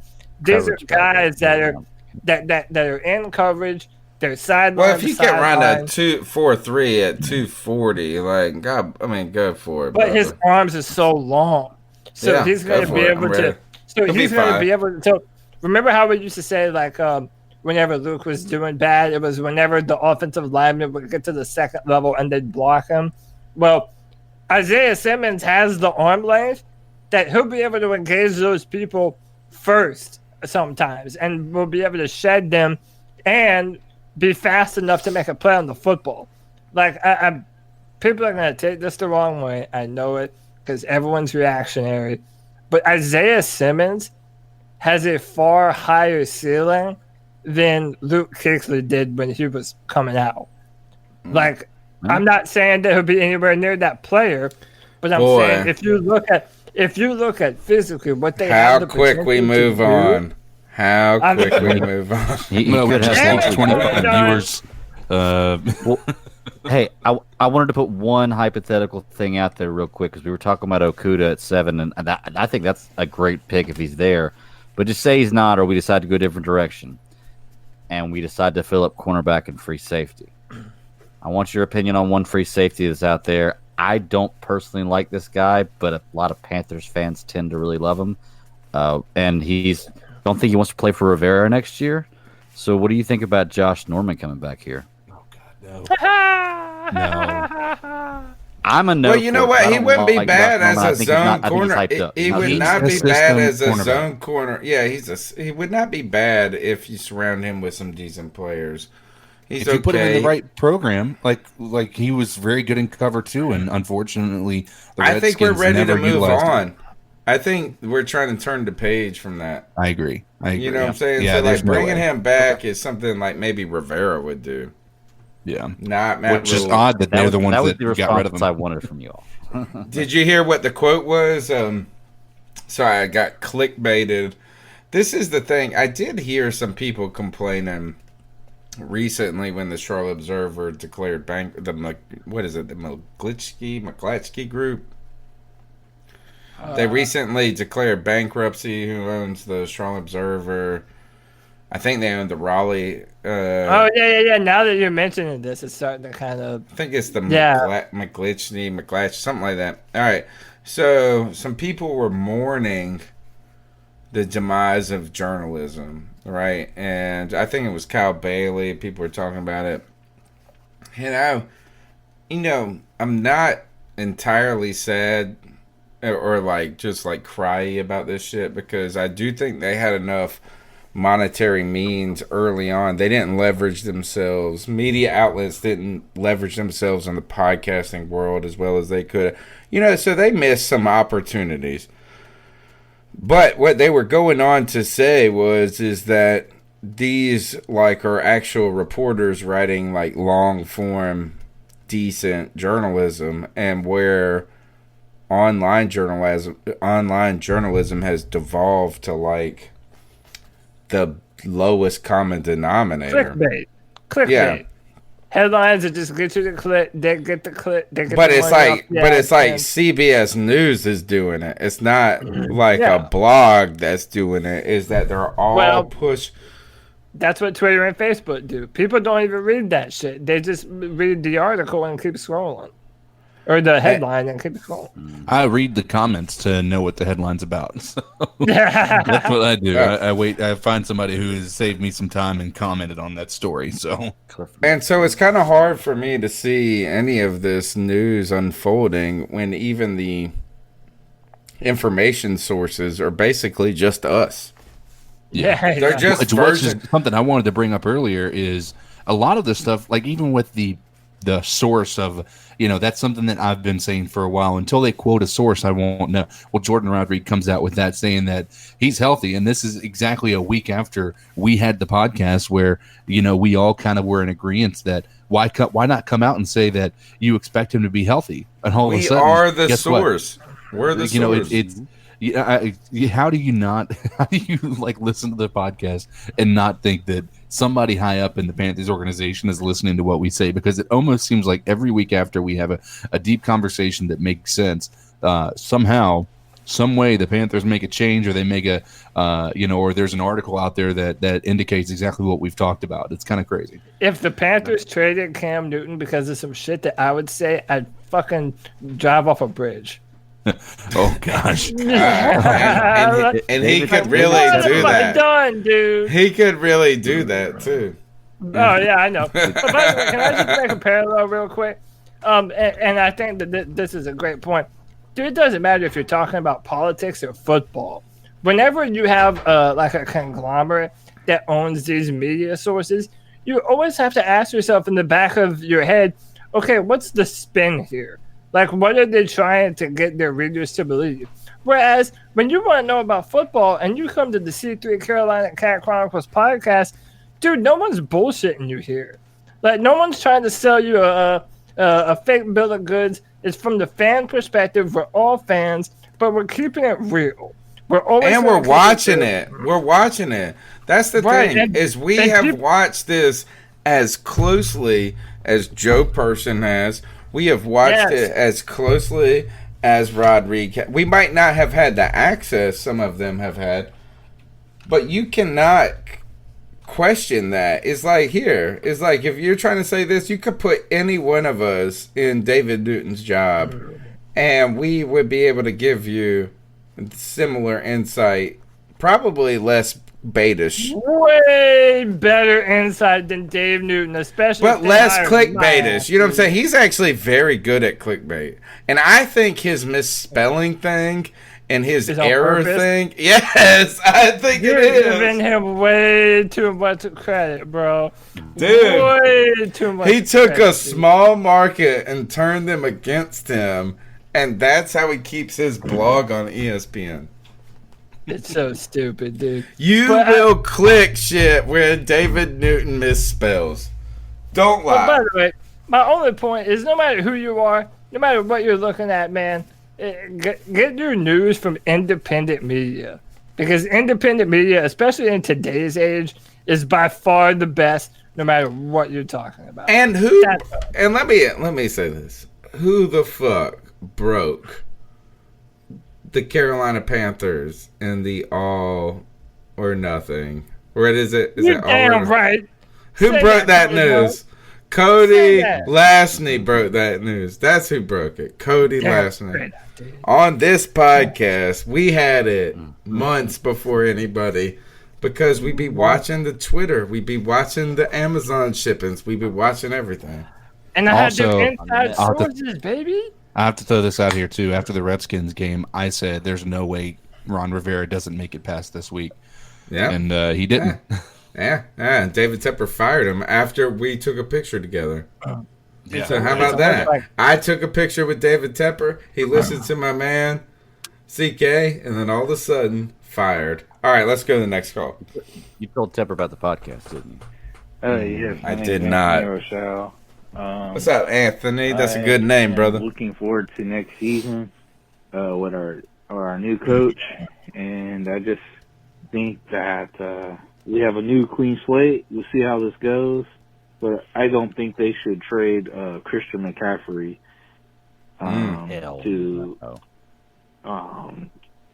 for anywhere to a point of getting the first round pick for. Would that be enough to get you the number one we pick? do need a quarterback, but one person. We should get the quarterback in the first round or second round, depending on the situation. I just want to figure out what you guys think.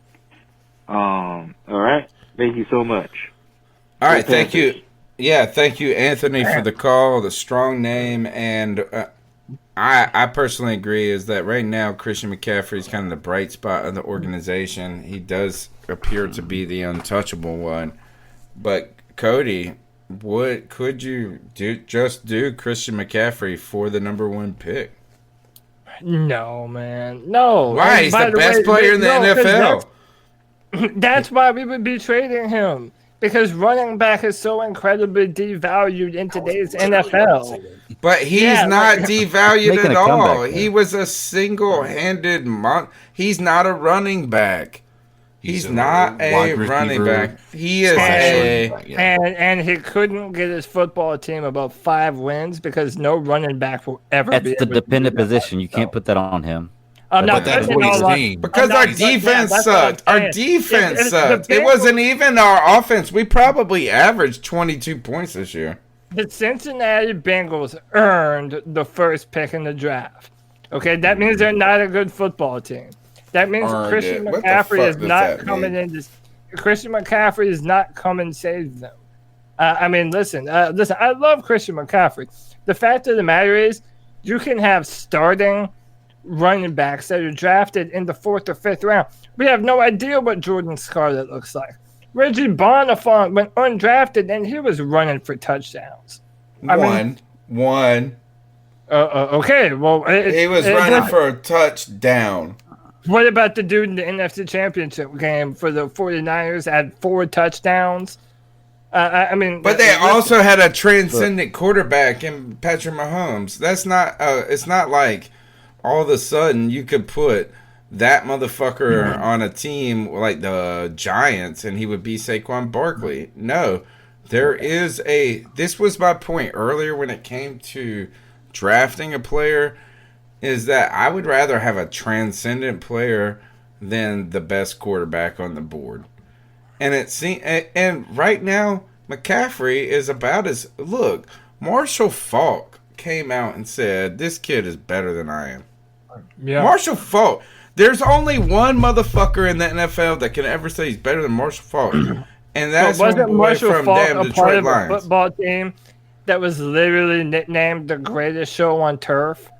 It wasn't because just of him. Faulk. It was him fucking dominating, dude. Kurt Warner and Torrey Holt. Didn't the greatest show on turf get shut down in the Super Bowl and lose? No, not well. One time, but they also won 2 times. They did. They won but 2 they did times. Win one. Look, they did win one. Okay, look. Here's the thing: is while you're right, Cody, that the Bengals were garbage last year. Can you hear me? Yeah, he said. Okay. while you're right, the Bengals were kind of garbage last year. I don't think they're a bad team. They have a lot of talent. They really do. I don't think that if you have a bad year, it means you're a bad team.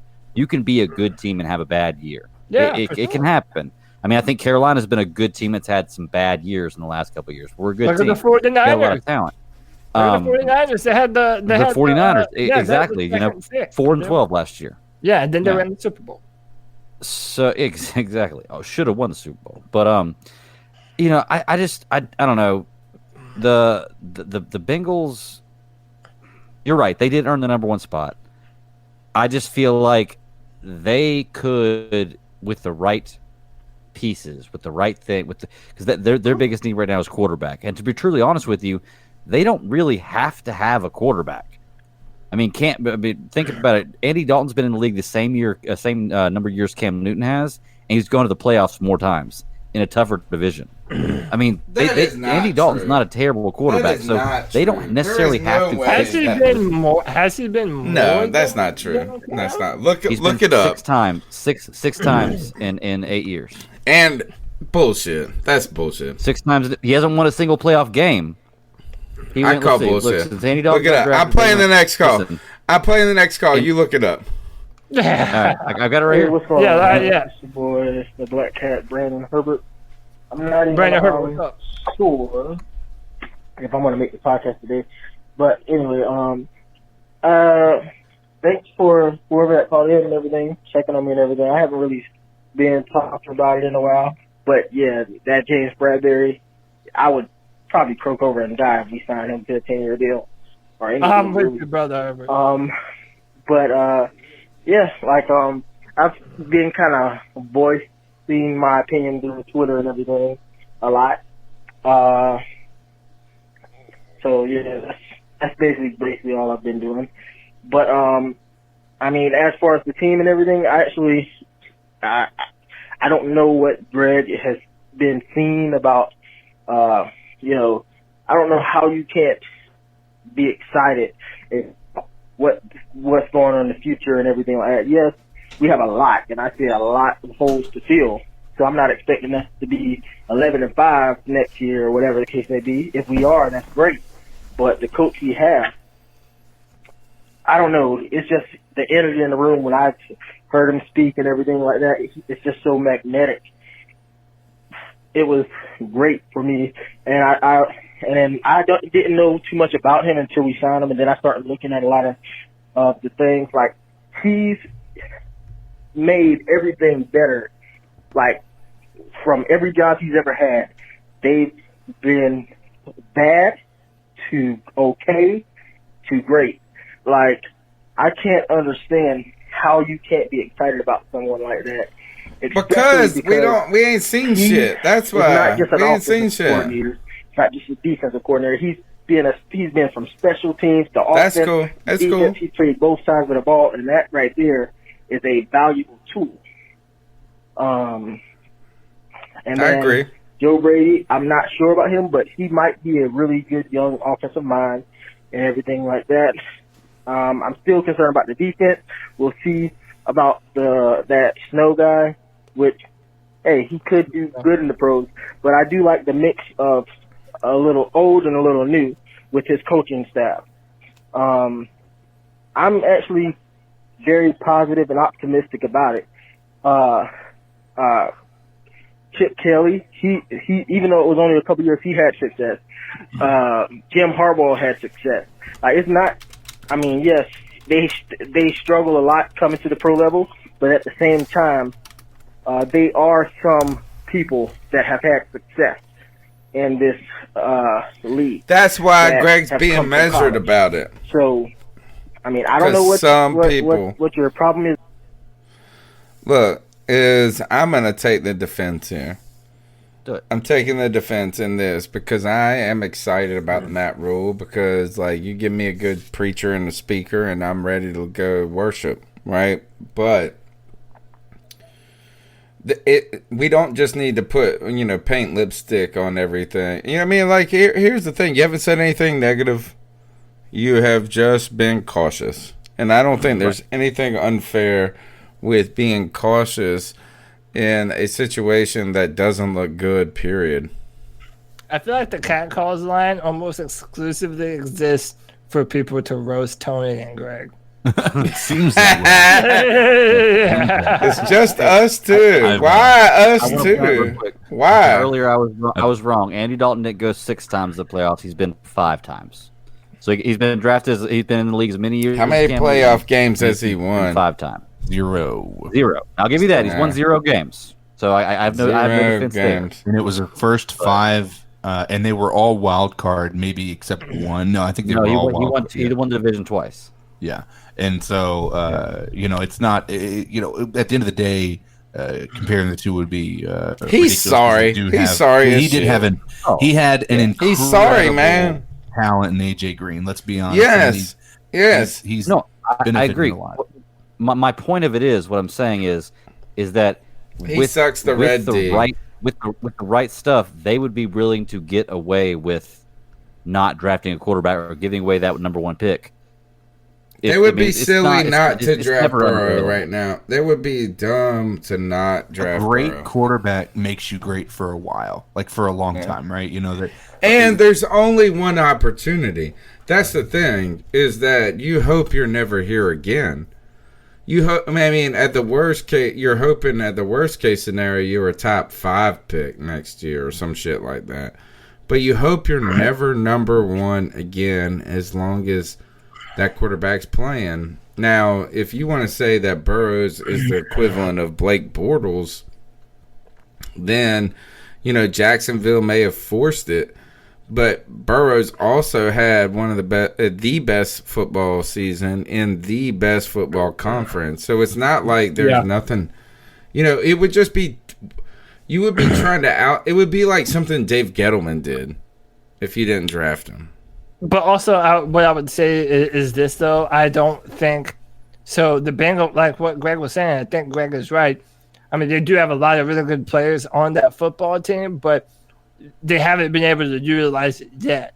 So another running back like that, or Cat Caller was saying, Christian McCaffrey isn't going to put them over the edge, and I don't think Andy Dalton's going to put them over the edge. Andy Dalton has been sorry from day one, bro. He has sucked the whole time.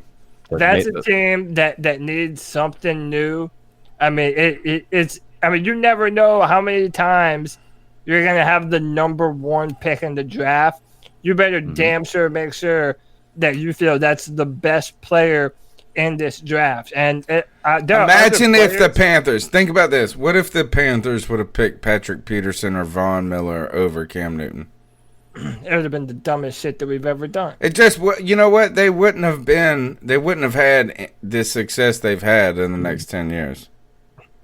Now, you might be able to say, well, Von Miller won the Super Bowl beating up on Cam Newton, but that was also a lot to do with the whole team. The whole fucking team. They also had a shell of Peyton Manning left. And Cam Newton took Philly Brown and all those bitches to the Super Bowl. So that's the thing, is that, yes, is Patrick Peterson been the best corner in the fucking league? Yeah. But you know what? What have the Arizona Cardinals done? Not shit. Got beat by the Panthers in the NFC Championship. Yeah. I mean, you do pick that. They did make it to the NFC Championship game. Yeah, and we beat that ass. And we beat that fucking ass. I'm just answering your question, man. I'm not trying to detract from how much those players can contribute to a team. But if you're a team that doesn't have a quarterback and your team sucks and you got the number 1 pick, it just seems stupid. If it would be a different too if it's Blake Bortles and it's like, oh, there's no quarterbacks or some shit like that. Yeah. He just had the best season in college football history. Yeah. It's like He played for more than 1 season. And don't overthink it. That's why I like don't overthink it, because Tua has been consistent his whole career. Don't overthink one it. Great season.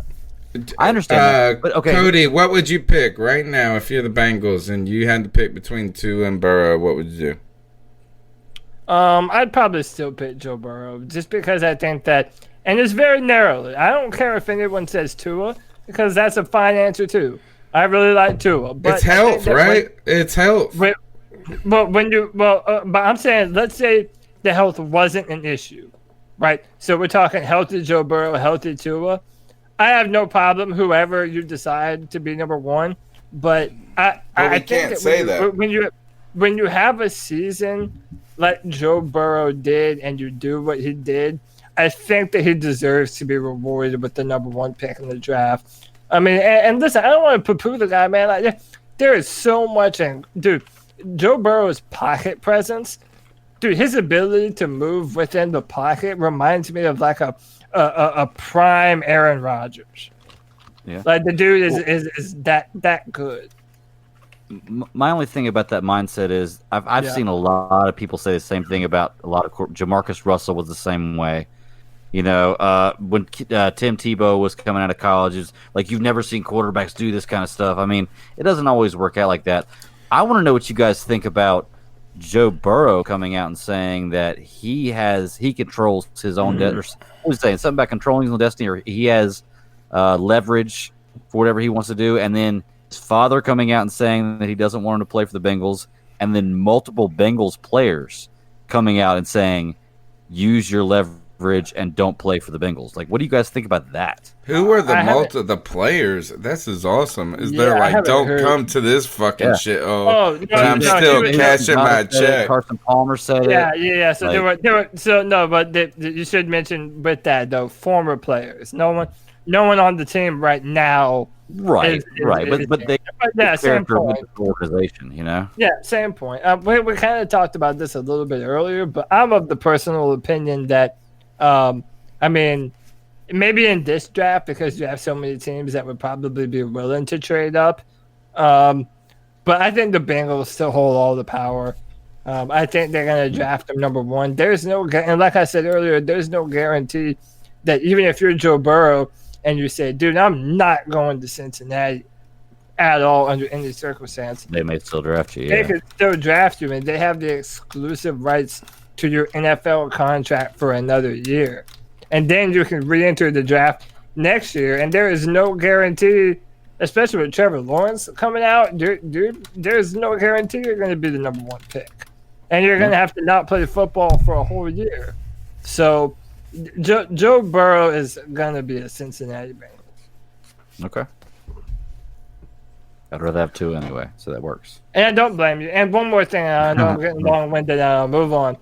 One of the arguments that you'll be able to make about both of them is both of them had the best receivers in all of college football. Very true. Like you're talking about LSU's, they won the Offensive Line of the Year award. They had the best wide receiver. I mean, they had all of this talent, but the same thing can be said of Tua Tagovailoa. I mean, you're going to have to see these dudes with football teams that are not very good. I mean, we're talking the Dolphins, the Bengals. I mean, a lot of these teams, they're not just gonna look fantastic right out the starting line. So, yeah. All right, next call. It's probably more Brandon Herbert. Yeah, sorry about that, but I don't know what your problem is, Greg, about being so pessimistic about everything that's going on in Carolina right now. Like, and I don't think we all know how critical I am of the team, but at the same time, there are some good things going on. There are some bad things as well with all the retirements, all the pieces. There are going to be a lot of new faces and everything like that. But you say what y'all want about Marty Hurney. The last couple of years, it may not seem like it because the coaching staff, I blame it on the coaching staff, they haven't shown off the true talent that Marty Hurney has brought in, but he's done a great job when it comes to the draft. If you look at the talent that we have, maybe they haven't been coached up to the potential yet, but I think the talent that we have right now, we have a good core of young talent. I agree. I agree with that. And we have talked about the teaching element talent of this evaluator. That's why the owner said, he's keeping Marty Hurney for the talent evaluation part, but he's just bringing in somebody else for the financial part because Marty Hurney is a great talent evaluator. I don't care what nobody says. I still think Christian Miller should have gotten way more playing time. We all know Brian Burns should have gotten more playing time. There's so many different people that he's brought in. So the way I look at it, the GM's job is to bring in the talent. The coach's job is to coach that talent. So that's where I'm putting the blame on. Yeah, that he has some misses and everything. Everybody has misses. But as far as the talent, we weren't just a lack of talent, football team. And our offensive line wasn't great, don't get me wrong, but it wasn't like it wasn't 2 years ago terrible. Yeah. I think if Greg Little, he struggled a little bit, but when he gets healthy, and if he can get healthy, because and reps, a big deal, and reps, just more reps, that our offensive line will be okay. But I wouldn't be, and this is the first year I'm going to say, if we drafted an offensive tackle, I wouldn't be opposed to it, but I don't think that is our main need right now. I agree. This is a good call by Brandon. I would love. One thing before I get cut off again. Simmons, when I watch him and everything, he's more of a safety to me. So I wanted to Cody. Like, I know y'all keep on saying linebacker, and I finally seen a mock draft that had him inside linebacker / safety, because I think he's more of a safety because of his build and everything like that. But he can be like a tweener, like a Tyrann Mathieu. But just let me know what you think about that. All right, thanks, Brandon, for the call. Thanks, guys, for everything, and keep pounding. Good call, Brandon. Wrestling is not a sport. It is a theater event. I think that's why he's mad at me, to be truly honest with you. And, Brandon, I just put it out there. I agree with Tony. Wrestling is not a sport. Doesn't mean I don't like it. It's very athletic. It's very hard to do. I could not do it. It takes some amazing athletes. It's not a sport. It's predetermined. It's acting. It's fun to watch. I love it. I've loved it my whole life. I think I proved that, But anyway, go ahead. So I wanted to point this out, though, as Travis Armstrong in the chat room said, agree with caller, Dante Jackson has talent but has not been coached right. And what the last call from Brandon Herbert was talking about when it comes to Greg's non-excitement, the excitement actually does come from the idea that Matt Rhule and these guys might be able to use Christian Miller, might be able to use these guys in a way and teach them a way, or at least play the game to their strengths in a way that we felt was stale with the Rivera era.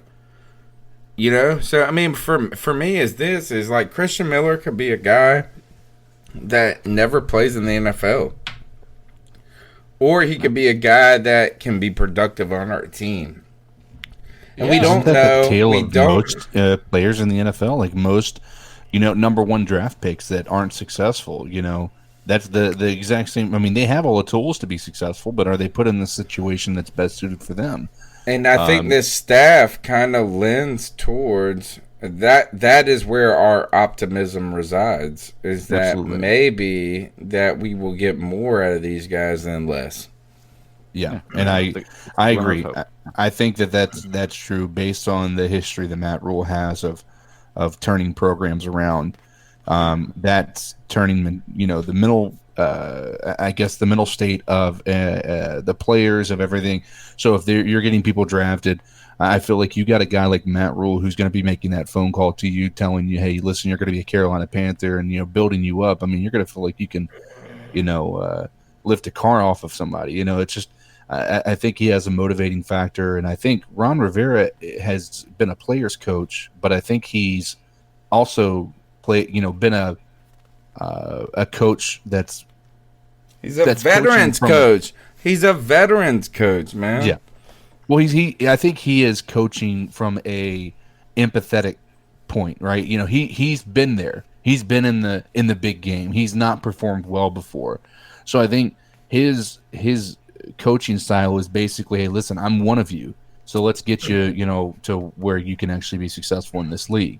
Whereas I think Matt Rhule is, listen, doing. I mean, I just honestly feel like Matt Rhule has the ability to build people up a lot better than Ron Rivera. We'll see whether it's actually true or not, but we'll see. I'm optimistic. Bat Daddy, do you have Twitter available? Yeah, go to our group chat. I just sent a tweet to that chat. You're the stat daddy. I want you to read that infographic, read that picture, read all of those different. These are all of the different snaps that Isaiah Simmons has played at each and every position. Whenever you're ready, man. Outside linebacker 116, inside linebacker 299, slot cornerback 262, free safety 132, strong safety 100. That is freak show type of shit. That is. It's weird. I saw that infographic and it was like, this ain't right. But Dude. it also reeked of this is let's take our best player and just play him at quarterback. That's what we do. It's kind of like, look, I'm coaching my kids' basketball team right now. And I'm the assistant coach, and the head coach of the basketball team was a kind of quiet, reserved, a little bit quiet, reserved guy. But his son is like an athlete that people are already kind of like scouting. Okay. You know what I'm saying? Like he's in 6th grade, and cats are interested in him. For what? Football? Yeah, basketball. Well, basketball, probably football too. He's just tall. He's lean. He's athletic. He kind of knows what's up all the time. You know, he's good. I mean, he's good. And what I feel like is that our natural style, because his kid is great, is kind of an ISO style. And that is, let's just get a screen. Let's just get the kid like one-on-one on these kids and let them beat them because we're athletic. And I think that's what football, middle school football, high school football, college football is like just put your best athlete with the ball the most time. And I think that starts to change in the NFL a little bit. Do you remember in 2015 and the one game that we lost to Atlanta, that play, Matt Ryan threw to Julio Jones and Luke Kuechly was in coverage step by step with Julio, but Julio just went up and got it? If that's Isaiah Simmons, he probably intercepts that ball. Wow. Because he's taller. He's about the same height, but he could jump higher. He's longer. I mean, listen. Well, can we make him our quarterback? But no, but listen. but see, okay. That's what we would do on my kids' basketball team. You need to have some imagination because you're going to miss the forest through the trees. I mean, really, Isaiah Simmons, and this is what I'm trying to get people to understand, Isaiah Simmons might be like a once in every 30 years type of player. I mean, he really is that kind of... Well, then we should not give a fuck about Justin Herbert. What I'm saying is that we should not give a shit about Justin Herbert. Listen, the reason why I say that though is you can have an athlete that can do everything, but it doesn't mean that you're going to put them at every position and they're going to do it all well. Well, I'm not really being realistic about putting them at quarterback. I don't really mean that. Well, I know that. I'm just saying a lot of people, if you're not able to be creative, I could also see a scenario where teams just don't know how to deploy him. I mean, if you kept him inside linebacker, is there any concern? You know, Shaq was that athlete for the Carolina Panthers, but they're not comparable. They're not even a little bit comparable. Not even a little. Okay. I felt like everybody kept telling us Shaq could do everything. Shaq ran a 4.6. Except for hit a curveball. Shaq said he was 1 for 32 in the MLB. He said he could not hit a fucking curveball. Yeah, man. I mean, so I brought that up for Brandon Herbert. Well, then I'm more interested in selecting that guy than I am a guy who I think could be good. Imagine if you selected Blake Bortles, and then you could have had the best linebacker in the NFL history. Yeah, I'm not gonna lie, dude. I'm with you, Tony. I'm kind of more excited about the way Cody's talking him up drafting I know. Isaiah Simmons than I am. Let's go. Let's go for drafting that quarterback. transcendent motherfucker, right? That's why I'm with you. Yeah. All right, Like next Julius call. Peppers, man. You don't pass on him. Yeah. Let's go. Yeah, and that is where we make it too complicated, perhaps. Yeah. We're being told to move on with the cat calls. Almost all things Yo, gaming. this So is play some calls. I from, want to hear Fayetteville, you guys North answer Carolina. questions. All right, hold on. Here we go. Yo, this is T-Dog from Fayetteville, North Carolina. My question is to you guys. I want to know about what you think about Joe Burrow, and do you think he really is going to go to Cincinnati? And what he said as far as basically not giving a clear answer on if he wants to play for Cincinnati. All right. Well, we've addressed this some, but I would say that initially I heard there was no problem with Joe Burrow going to Cincinnati. I heard Joe Burrow saying he was ready to play for any team that drafted him. I heard that his family was behind him. But now the winds have changed a little bit, and it seems like the Burrow family is cooling to the Cincinnati thing. But again, I do believe this is that unless he forces this trade, guys, I think that we would be leveraging too much right now on a team that needs too much for something that we do not know. You might as well go get that transcendent corner and then go get Trevor Lawrence or keep Cam. I'm not mad at it, dude. I'm really not mad at it. And again, man, it's one of those scenarios where, yeah, I'm allowed to be biased sometime, dude. If we're gonna move on from Cam, I want the next quarterback for the Panthers to be Trevor Lawrence, dude. I'm a Clemson fan. I've watched all of his games. You want a lady boy to be our quarterback. I want the next fucking guy He looks like a girl, man. to be the quarterback for the Panthers. You know how to push my buttons, Tony Dunn. He does look like a girl. So what? So what? Have Imagine, you seen Cam how about Newton? this? Think about this. Think about how much I'm in love with Cam Newton.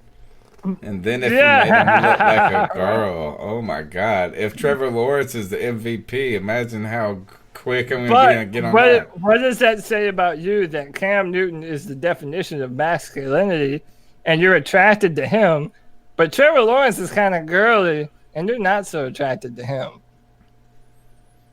Yeah, I don't right really there. find the logic there. I'm sorry. I don't, Whatever. because he don't look like a girl to me. All right, next one. Hey, this is Stevie Wonder. I just had a quick question for you guys. Stevie If Wonder. we do trade Cam, what do you expect we get out of it, and where do you think he'll go? And in the long run, where do you see the longevity of this organization going with the moves that David Tepper is making? Thank you. What are the teams, Cody, he goes to? For me, it's the Colts, the Chargers, and there's got to be one more out there. Patriots or Yeah, the Patriots. Maybe the landing Patriots. spot Yeah, if people- Tom Brady leaves. People have floated out the Bears too, but I don't think they have the draft capital to even trade. They don't have And a- they're they don't have a first NFC. round or anything, yeah. And they're too proud to move on from Mitch Trubisky, I think. No, they're But- not. No, they're not. Well, we'll see. But dude, listen, I've been saying this for a while. I think it's the Chargers.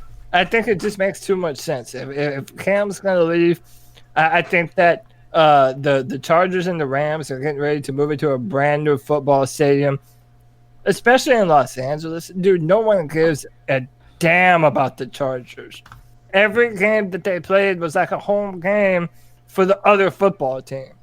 So if you're trying to ingratiate yourself with LA natives and you want to build a fan base around your football team, I mean, you just shipped out Phillip Rivers. I just think Cam Newton would be a perfect fit in Los Angeles, and that's where, especially with someone like Cam's personality, he's into fashion, he's flamboyant. Like for him, I think he would be happier. It would be him and Tom Brady. Him and Tom Brady. Well, can walk Can I into throw the a LA wild card out scene and there? be fine. Because I don't think Tom Brady's going to the Chargers.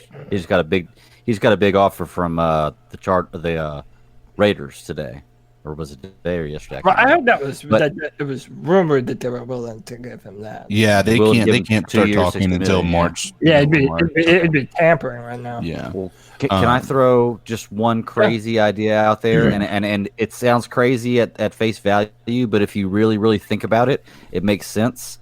What if Bill Belichick goes after Cam Newton and picks up his last year of the contract? Hear me out. Gives us the number one. Gives us their first round pick because they have they're in the high 20s for the first round pick. I think this would be best as for a quarterback Cam. that he has a quarterback he feels like he can go in the future with. He's never beaten Cam Newton before. Nope.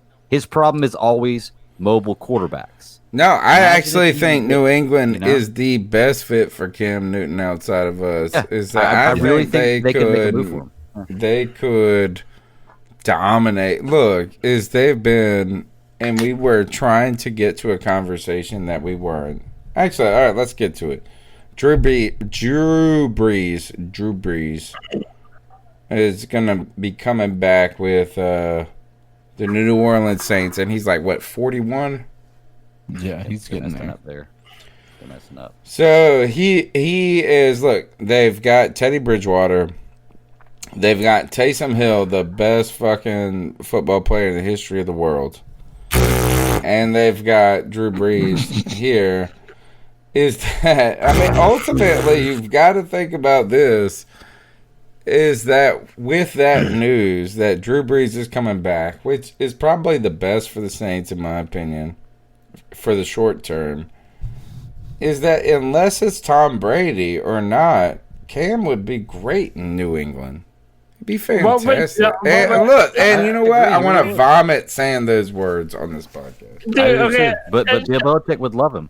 I agree Dude, with you 100%, Greg.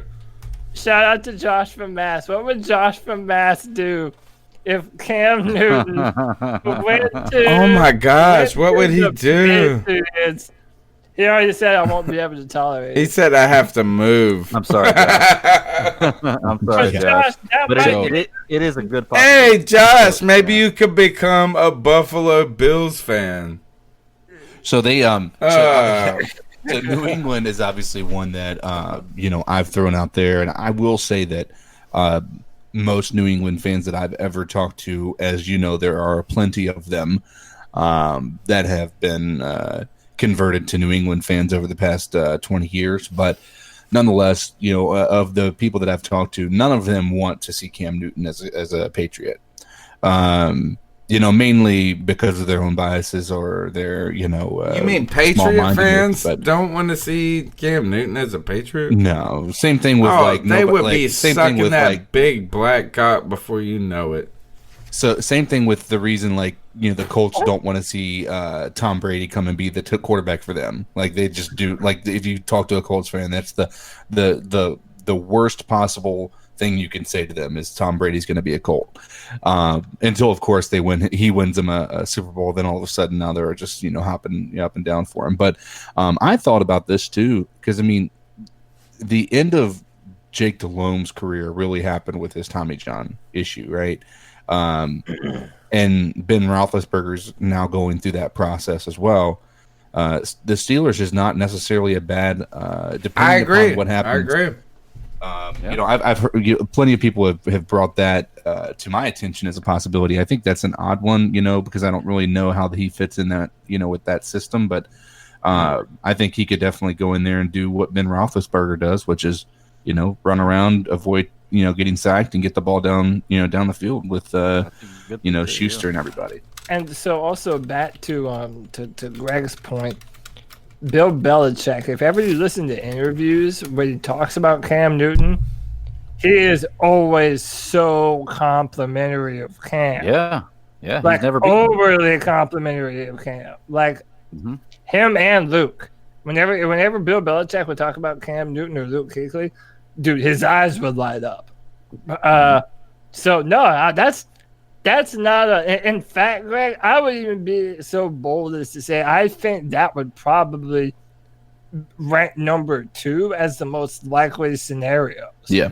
Yeah. Like I would put the Chargers number 1 still because of the reasons I laid out, and then I would probably put the Patriots number 2. I will say I do think the Patriots are going to work out something with Tom Brady. Yeah, you think so? But I don't know that. But that's what I think. Wouldn't it be cool though if the Patriots fucking jettisoned Tom Brady and made him go out and be old in a different team, and they did bring in? So I think Cam would. How about this? Where would Cam have the most success? Stop talking about it, Josh.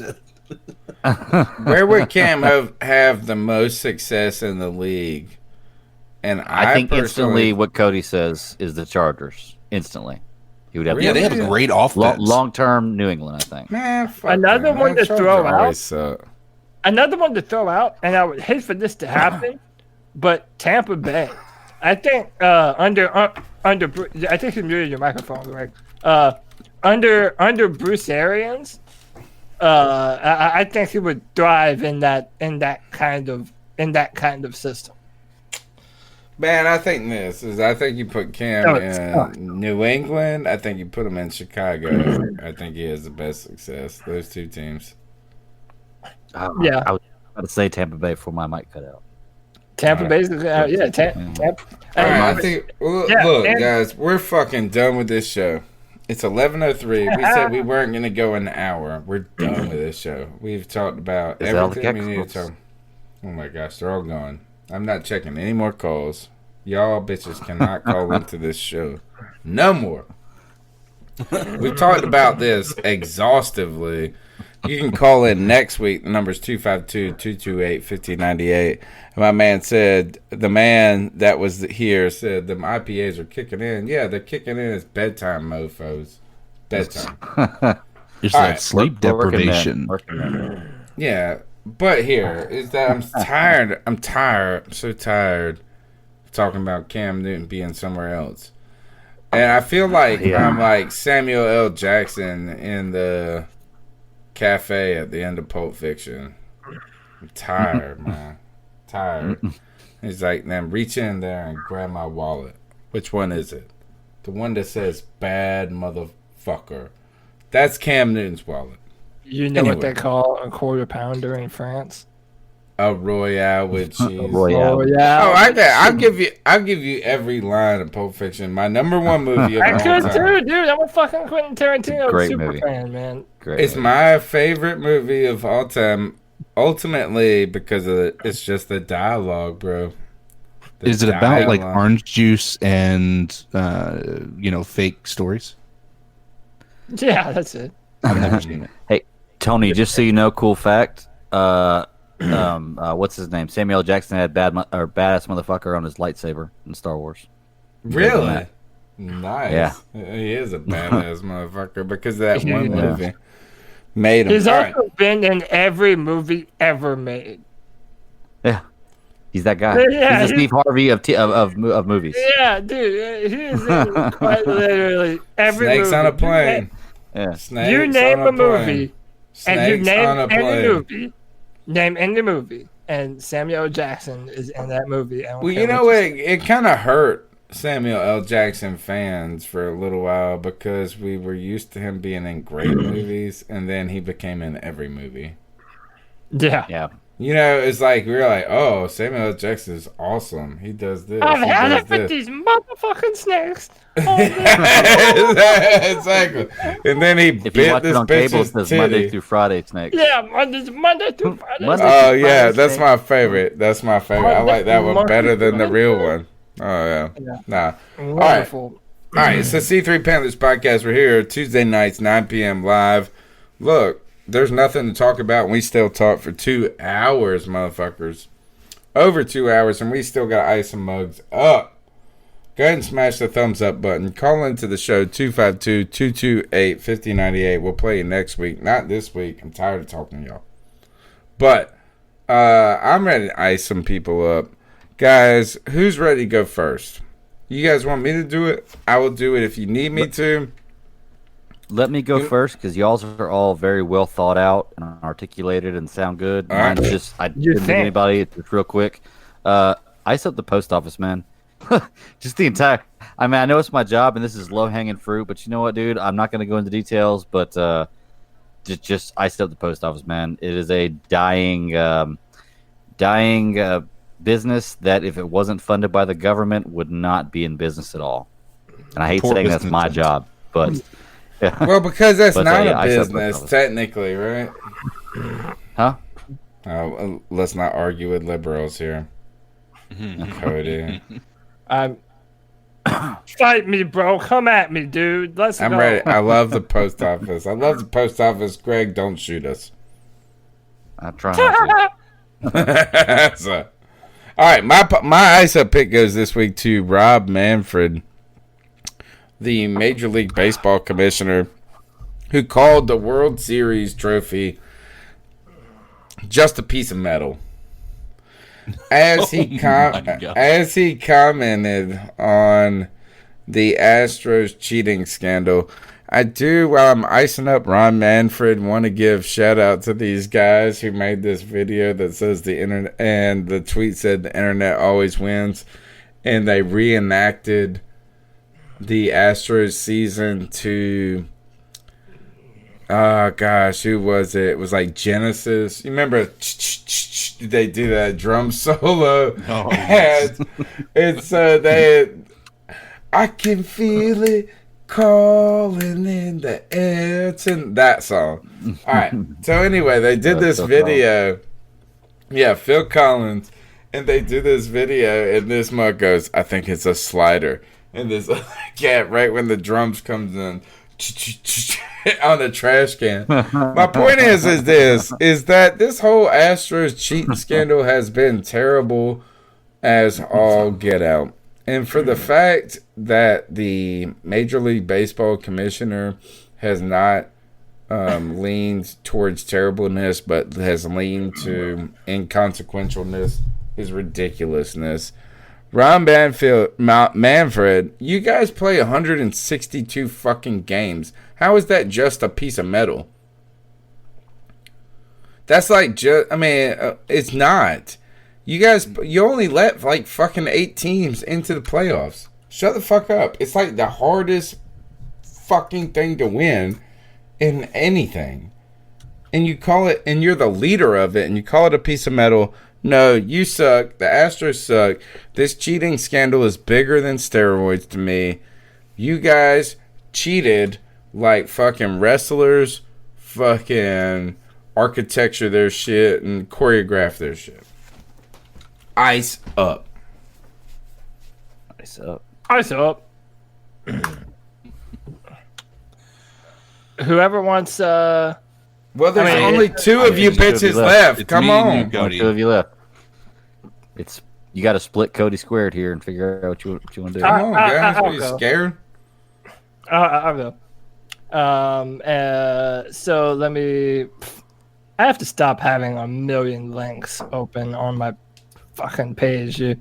Okay, I am icing up Dana Schwartz because sometimes if you see problems in the world, it's easy to cast doubt on things that aren't actually the problem.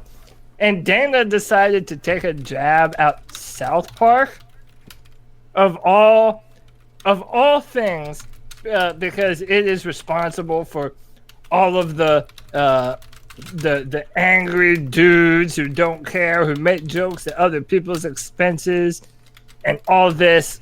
Really, just a bunch of drivel, a bunch of crap. And she goes on to say, that she blames the generation of boys who internalize South Park's into their personalities. Like, God, that it's just like, shut up. South Park is one of the best cultural critiques Hell yeah. of the past 20 years, dude. I mean, that's not an exaggeration. South Park, from day one to now, puts out these biting critiques on the absurdity of our culture, and they do it better than anyone else ever has. They will never listen. I know a lot of people say The Simpsons, some people say Family Guy, whatever, dude. For me, South Park is the undisputed king of cartoon comedies. It always has, it always will be. So to Dana Schwartz, what a loser. Ice up. Ice up. So I want to preface my ice up as this is not about what the policies are and what your beliefs are within the situation. It's about comments that were made about this. So Alabama, they had a bill that was put in place to prohibit a transgender person from competing in sporting events that are female only. Essentially saying that if you're born male, you cannot transition to female and then participate in female events such as wrestling or something crazy, football or whatever. Which I may have my own opinions about, but this is not about that.